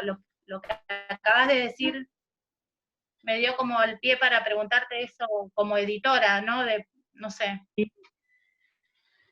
Sí, en la profesión mía es un tema, ¿no? Sobre todo en la edición de poesía. Yo soy muy respetuosa cuando voy a elaborar eso. Nunca pienso que en el texto que tengo hay una coma que no tiene que estar, o que alguien puso un blanco donde no tenía que poner. Si a mí me generan dudas como lector, o me parece que por ahí quedaría mejor resuelto, se lo puedo sugerir siempre a un autor o una autora. Yo edito poesía, de hecho, los libros de poesía de La Vigil, pero en general, bueno, es como que partís de que el otro, la otra, el otro, sabe lo que está haciendo, ¿no? O lo que hizo. Que a la hora de editar un libro, viste, por ahí también con la gente que hace clínica, que es un laburo que hago bastante, también no se trata de cómo sería el poema que vos hubieras escrito que quedaría mejor para vos, porque entonces esa clínica no funciona, es un aplastamiento absoluto. Entonces, ¿de qué se trata ese laburo? Se trata de potenciar el laburo del otro, ¿no? El verso del otro, eso que hay en el poema del otro, la otra, el otro. ¿Cómo puede sonar más claro? ¿Cómo puede sonar mejor, no? La clínica tampoco, ¿no? Por ahí pienso que está mal entendida un montón de veces, decir, bueno, no, todos tenemos que ir por acá a buscar esta cosa, todos tenemos, no, es como que cada uno tiene que buscarse adentro, ¿viste? Y el laburo es por ahí presentar otros materiales, otros textos, ver otros poetas, otras poetas que puedan disparar y esos versos y hacerlos decir mejor lo que dicen, ¿no? Pienso que en cualquiera de los dos casos no se trata nunca se trata de avasallar sobre el texto del otro, la otra. Yo tenía un par de comments, no sé si alguien más quiere preguntar algo también, decir algo, después seguimos también, qué sé yo. Me interesó mucho la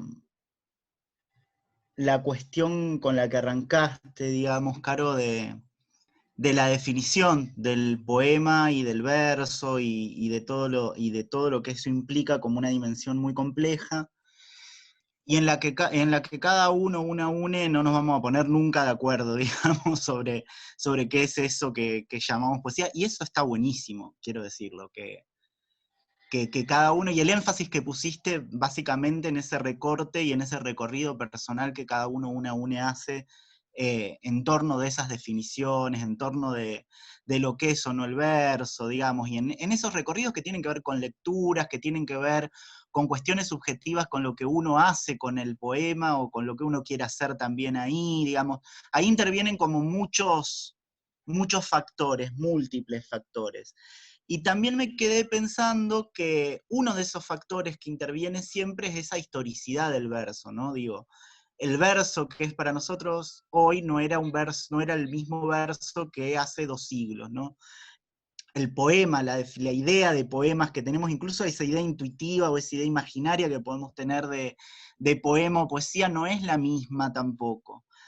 Y en eso me quedó repiqueteando mucho esta idea de cómo hay ciertas subjetividades que se enojan mucho cuando algo se aleja de lo que conciben como poesía, ¿no? Digamos, como ahí hay una cuestión de sentido cerrado de lo poético, que produce enojo, digamos, y uno, bueno, también, uno un poco se divierte también con esos enojos de los demás, de les demás también, ¿no? Digamos, porque, bueno, sí, está bien, qué sé yo, enojate. Pero pensaba en eso también, y pensaba que también está bueno, más allá de que sean cosas que a nosotros no nos interesen o que no nos sirvan más, tener algunas nociones también de esos otros tipos de versos, pero no para escribirlos, porque ahí está toda esa discusión también que me reinteresa que focalizaste en, bueno, podemos escribir soneto, tenemos que escribir soneto, y qué sé yo, es muy difícil escribir un soneto hoy que tenga una autenticidad, una fuerza, una potencia, digo, no digo que sea imposible, digo que es muy difícil para nosotros, nosotras como contemporáneas, escribir un soneto que sea auténtico, que suene bien y que nos suene para nuestro oído bien, digo, ¿no? Pero que está bueno de todas maneras tener una idea de lo que es un soneto, porque ahí hay muy buenos sonetos para leer. Digamos, como poder manejar y discriminar también eso, ¿no? Esa historicidad que trae el verso, esa historicidad que trae la poesía, que tiene la poesía o el poema en sí, ¿no? Y a veces hay algunas herramientas que pueden ser anacrónicas, como vos dijiste antes, o que nos pueden sonar antiguas, y que alguien puede decir, no, eso ya no se usa más, y qué sé yo si ya no se usa más.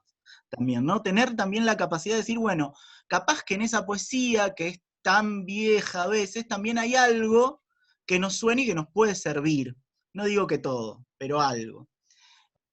Y pensaba, por ejemplo, en Mayakovsky y en todo lo que va haciendo con el corte de verso, con la ubicación en la espacialidad, en los blancos, lo que plantea Mellonik también, están muy atravesados también por lo que había hecho ya Mallarmé en el siglo XIX, digamos, en Un coup de dés, un golpe de dados, ¿no? Entonces, jugar con esa disposición y con los blancos en la página y con un libro que en realidad se desplegaba como una especie de como una especie de tus libros que se van desplegando en una especie de plaqueta gigante que tenía varias dimensiones, ¿no? Digo, eso ya estaba, mirá, en el siglo XIX y hoy estamos en el XXI y capaz que eso que nos puede parecer algo viejo, pero a lo mejor hace sentido en la práctica de alguno, ¿no? Y sigue haciendo sentido.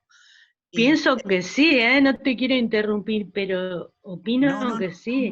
Hay que leerlos a todos, porque además es una lectura punzante, digo, no es para ir a rendir, no es para, es una lectura punzante, punzo, veo, ¿qué saco de acá? Mirá lo que hice, voy a decir, ¿qué invento la pólvora por de 20ª vez consecutiva? No, entonces... Sí, qué Mallarmé lindo que sin suena, duda. mirá. No quería leer a Mallarmé porque vos sos muy capo en eso y digo, No soy capo de Mallarmé, no, justamente.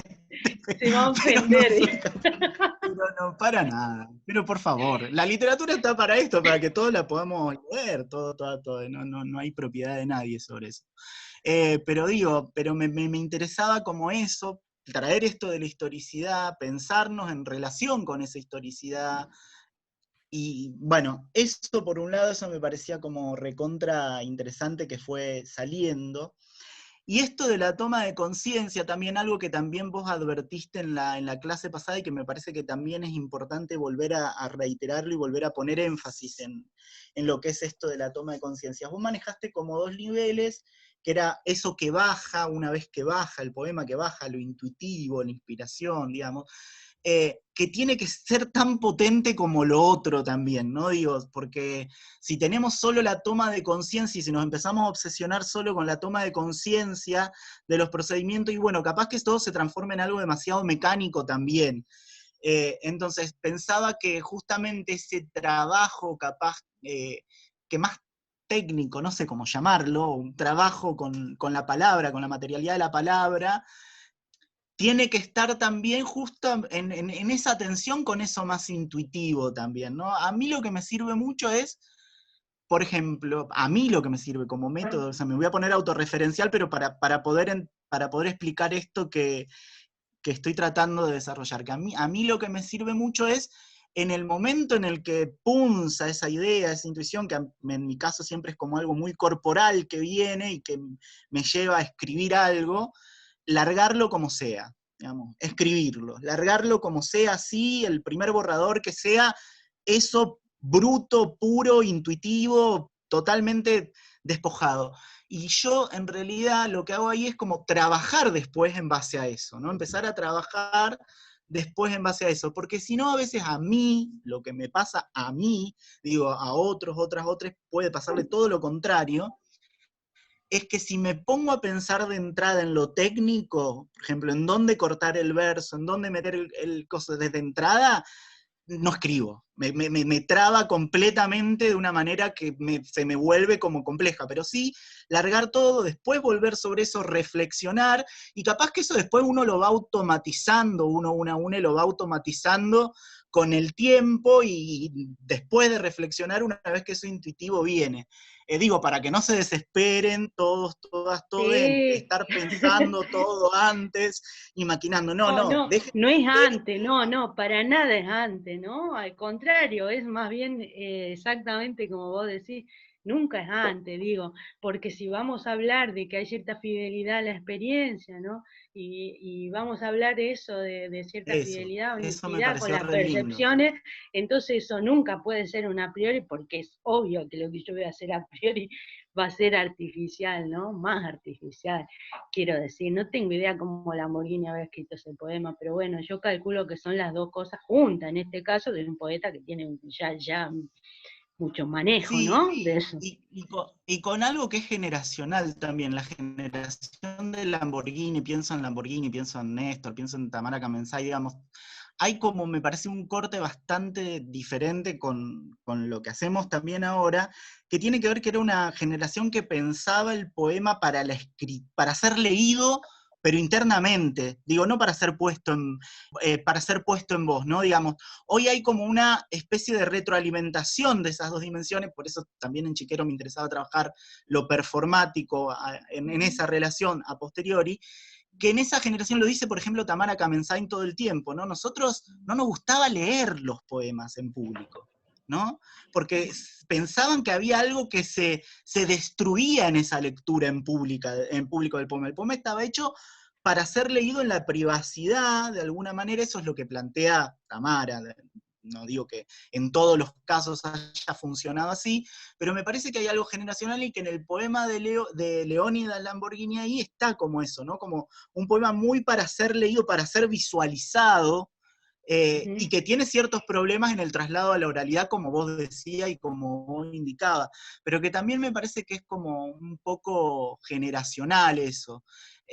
No sé, me parece así. Al mismo tiempo estaba Parra en ese momento, más o menos, Claro. haciendo experimentaciones orales por otro lado. Digo, no es que toda esa generación tuvo ese problema, pero sí que había como esto, ¿no? Como que hoy es menos problemática esa relación para pensar la puesta en voz con el poema, pero que en ese momento me parece que era como distinto, y pensaba en Parra que estaba, por ejemplo, en el discurso de Guadalajara, hizo algo que era un poco la pregunta de Santiago de la semana pasada, ¿no? Que es agarrar casi un discurso prosaico e ir cortándolo y decir, bueno, esto es un poema. Y ahí en esa operación generaba una operación estética también interesante, ¿no? Como rompiendo con esa otra idea del poema más tradicional, más pensado como en una diferencia sumamente tajante con la prosa, con lo narrativo. Digo, estamos en ese mundo en el que todo es posible.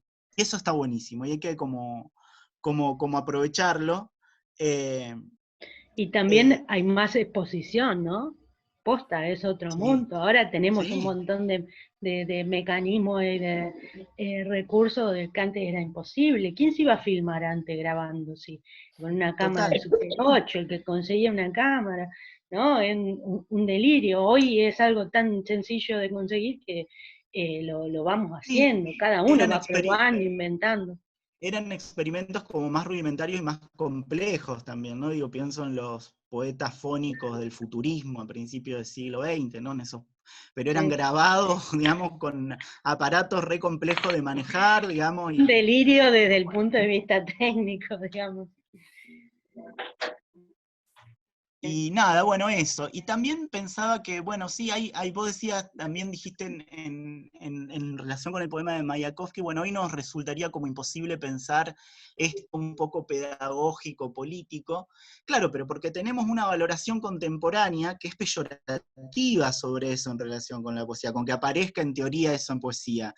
Pero no lo descartemos tampoco, quiero decir, podemos a lo mejor generar algo con eso, no le tenemos que tener miedo tampoco a esa dimensión, digo, porque también es histórico eso, ese valor y esa valoración que tenemos, o que desde algunos lugares se tiene sobre lo poético. Y en otros momentos lo pedagógico político era como un valor per se en sí, que era más importante que los otros, ¿no? Digamos, en esa historicidad. Puede ocurrir que alguien haga un poema en esos términos que esté buenísimo también, Pero digo, claro, en esos sentidos. ahí lo tenés a Em, Mayakovsky. a Eh, Mayakovsky en siglo Hay XX, qué sé poemas yo, por buenísimos, ejemplo. todos Nada, los manifiestos, el manifiesto del MBL, hay poemas que son tremendos, y bueno, están total. en esta línea y son contemporáneos totales, Las ¿no? Y disidencias hay, y sexuales digo, haciendo. ¿cómo? Las Gaby. disidencias sexuales son las que están trayendo de nuevo, digamos, eso, ¿no? De nuevo, Pop, Nati, esa potencialidad del manifiesto, del... Sí, eso pensaba, digamos, como bueno, pensemos que hay poemas que son pedagógicos y hasta panfletarios, si lo quieren decir en estos términos, tan panfletarios que están buenísimos, ¿no? El del Lemebel, por ejemplo, que dice Caro, ahí, ¿no? Digamos, y más contemporáneos también, qué sé yo, bueno, hay varios. Eso. Y lo que decía con Lorca, que en ese libro que vos te trajiste, es una de las pocas veces en que Lorca explicita de manera clara la cuestión de unos marineros que son putos, que están en el puerto, digamos, la cuestión homosexual aparece explícitamente, ¿no? En la poesía de Lorca, generalmente eso aparece en alusiones, pero no aparece explicitado. Es una de las pocas veces en que la cuestión del deseo homosexual aparece en un poema de Lorca, aparece en un libro de Lorca que es en Poeta en Nueva York, y que es como, bueno, una realidad. Después escribe todo muy alusivo, que está desde la casa de Bernarda Alba hasta algunos sonetos que escribe en segunda persona sin mencionar el referente o sacándole algunos rasgos genéricos a ese referente, o esa referente, porque está ahí, es una cosa ahí en torno de lo indecible, ahí el género se vuelve ahí, pero nunca se explicita la cuestión, o pocas veces se explicita la cuestión homosexual en la poesía de Lorca. Y en ese libro que trajiste, es como una de las pocas veces que aparece así como de manera explícita. Bueno, nada, eso eran como comentarios generales. Ah, y otra cosa, nosotros hacemos el experimento del poema de Sará de cortar diarios muchas veces, también en la universidad, y todas las discusiones que salen ahí, de si eso es poesía, si no es poesía, que cómo puede ser, son impresionantes. Así que No es Bretón, no es Bretón, es Tristán es Tzara, tenés Sará, razón, sí. en un Tenés razón. manifiesto del dadaísmo. Está ahí. Y tenés está razón. buenísimo, digo, pasen por esa experiencia que les tiró como punta Caro y vean qué pasa con ese azar, ¿no? Porque pasan cosas muy grosas ahí, que está bueno verlas, pensarlas. Bueno, nada, eso, como comentarios. Yo quisiera sumar alguna cosita que tiene que ver con que está buenísimo este paseo que hiciste, Caro, digamos, sumado con lo de Cristian, para que no pensemos que estamos inventando la pólvora con ningún corte de verso, ni la mayúscula que la ponemos ya, ni el guioncito, digamos. Básicamente, si pensamos desde Homero, Safo, para acá, ya fue inventado o usado todo, digamos, ¿no? Lo único que estamos es esta recuperación, digamos, en este caso de lo que decían, de lo educacional político, ¿no? Yo siento que las disidencias sexuales estamos dando ese paso y estamos creando algo que no había antes y que en algunos momentos toma ese tono, digamos, o se materializa de esa manera. En otras tiene otras formas, digamos, ¿no? Por ejemplo, eso que vos marcabas, la gran diferencia con Lorca sería Cernuda, digamos, poeta español, donde sí tienen los poemas al amante andaluz, donde la homosexualidad aparece abiertamente, digo, como para ver de distintos momentos, y si bien está, y además Cernuda termina exiliándose en Estados Unidos, no por nada, digamos, ¿no? En ese caso. Pero digo, lo más apasionante de la historicidad, ¿no? Que es esta, pegar la vuelta de tuerca, que creo que hasta vos lo salió el otro día en la otra reunión, Cristian, que es esto de las tretas del débil, ¿no? Que dice la Lutmer en un texto muy, muy, muy bello de cómo distintos grupos o colectivos pueden estar hablando, trayendo algo que no habría otra forma utilizando métodos clásicos. Pienso el gran ejemplo argentino y de poetas mujeres, y digo utilizando porque estamos hablando del otro siglo, es Alfonsina Storni. Si Alfonsina no hubiera estado escribiendo dentro del corset clásico de lo formal del verso, no hubiera podido decir los poemas que decía. Nadie lo hubiera escuchado La Loba, por La Loba, digo, por eso, donde lo temático pasa a otro lugar, pero el canal de transmisión es la cosa más formal, rígida, digamos, ¿no? Un poema de una madre soltera, en los 20 y pico, casi 30. ¿What? Sí, pero ¿cómo lo hizo? Una cuestión súper formal y encorsetada.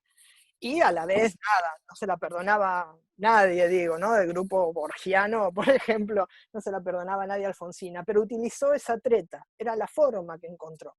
No sabe, sí sabemos, no, iba a decir que no sabemos, pero sí sabemos, porque hay otros textos un poco más libres, ¿no? El de cuando se peina como en violeta y las casas cuadradas, ¿no? Parece casi una poeta punk. Si vos le sacás el nombre, decís, ¿y esto qué? Podría ser un poemita punk y también está escrito, digo. Entonces la idea de la historicidad, esto de leer a estos tipos y tipas que nos han precedido, para tener idea de dónde nos podemos parar y usar así como un repositorio de herramientas, pero también para hacer una lectura situada. ¿Por qué digo esto? Porque he escuchado mucho, y como en la próxima, ahí nos vamos a meter más con esta, bueno, cómo usamos estas herramientas, pero también cómo le ponemos esta otra capita a esta torta, de la cuestión ideológica, digamos, ¿no? He escuchado a mucha gente de distinto, ¿no? O sea, no importa la identidad, que dice, no, las cosas viejas ya no nos sirven, ¿no?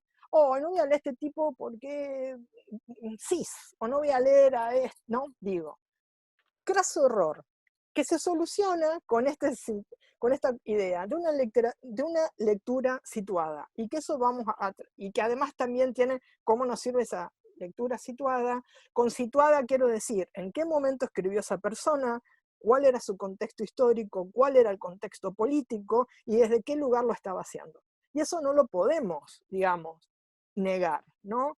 Porque ahora de golpe no vamos a leer a nadie blanco o blanca o blanque, pues son blancas. Digo, a ver, hay gente que ha sido aliada de los movimientos afro de liberación. Digo, la próxima clase, o en la próxima reunión, lo que vamos a ver es una Audre Lorde con una Adrienne Rich dándose las manos y poniendo ahí una lucha, digamos, en un lugar donde hay pura invisibilidad de identidades y etnias, etc. Entonces, nada, tomar eso y saber que una práctica de lectura situada es necesaria siempre, verse en qué año está publicado, lo formal, ¿no? Digamos, qué es lo que le permitió a esta gente, porque, por ejemplo, estaba pensando en Lamborghini, ¿no? María del Carmen Colombo, poeta de los 80 de acá nomás, una tipa amante de Lamborghini y amante de Hellman, digamos.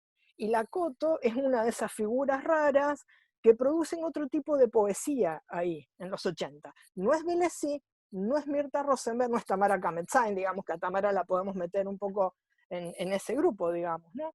Entonces, digo, y ella, pero sí, ¿dónde la vas a ver? En las patas, en las fuentes de Lamborghini, digamos, o sea, nada, hay que ver, y ver cómo y también cómo lo podemos ir relacionando con lo que estamos haciendo, básicamente, digamos, ¿no?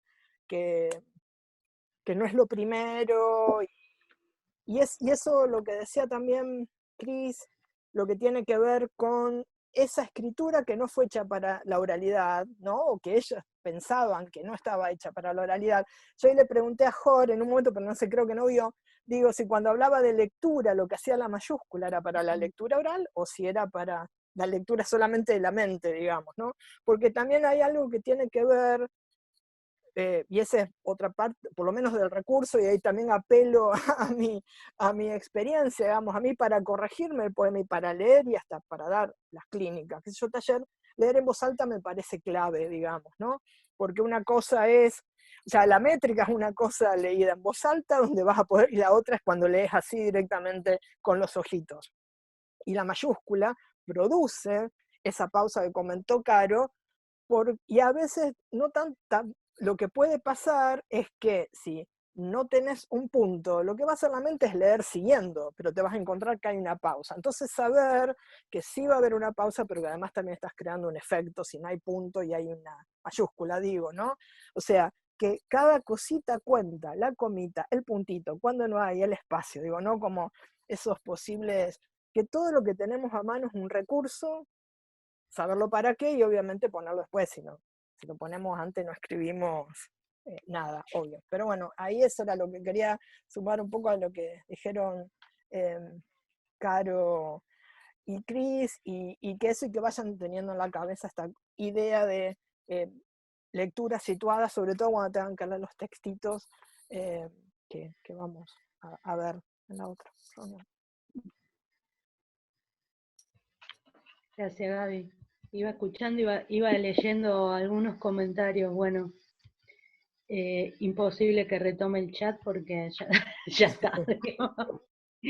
Pero este es el momento que nos tendríamos que ir al bar a conversar de estas cosas, pero bueno, ya lo haremos, chicas, el año que viene. Totalmente. En unos meses recuperamos y hacemos un extra. ¿Qué te parece? Bien, hacemos un extra. Sí, la verdad que estaría bien. Cuando digan que aura.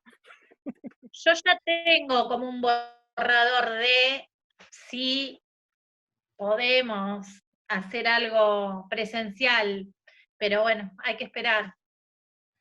Digo este año, ¿no? Algo para hacer este año, pero hasta que no sea seguro. Che, bueno, entonces, algunos ya tuvieron que ir despidiéndose, todos agradecidos. Nos despedimos. Nos vemos. Gracias, estuvo re lindo, Caro. Súper hermoso. Gracias. Tenía mucho miedo, después se me pasó.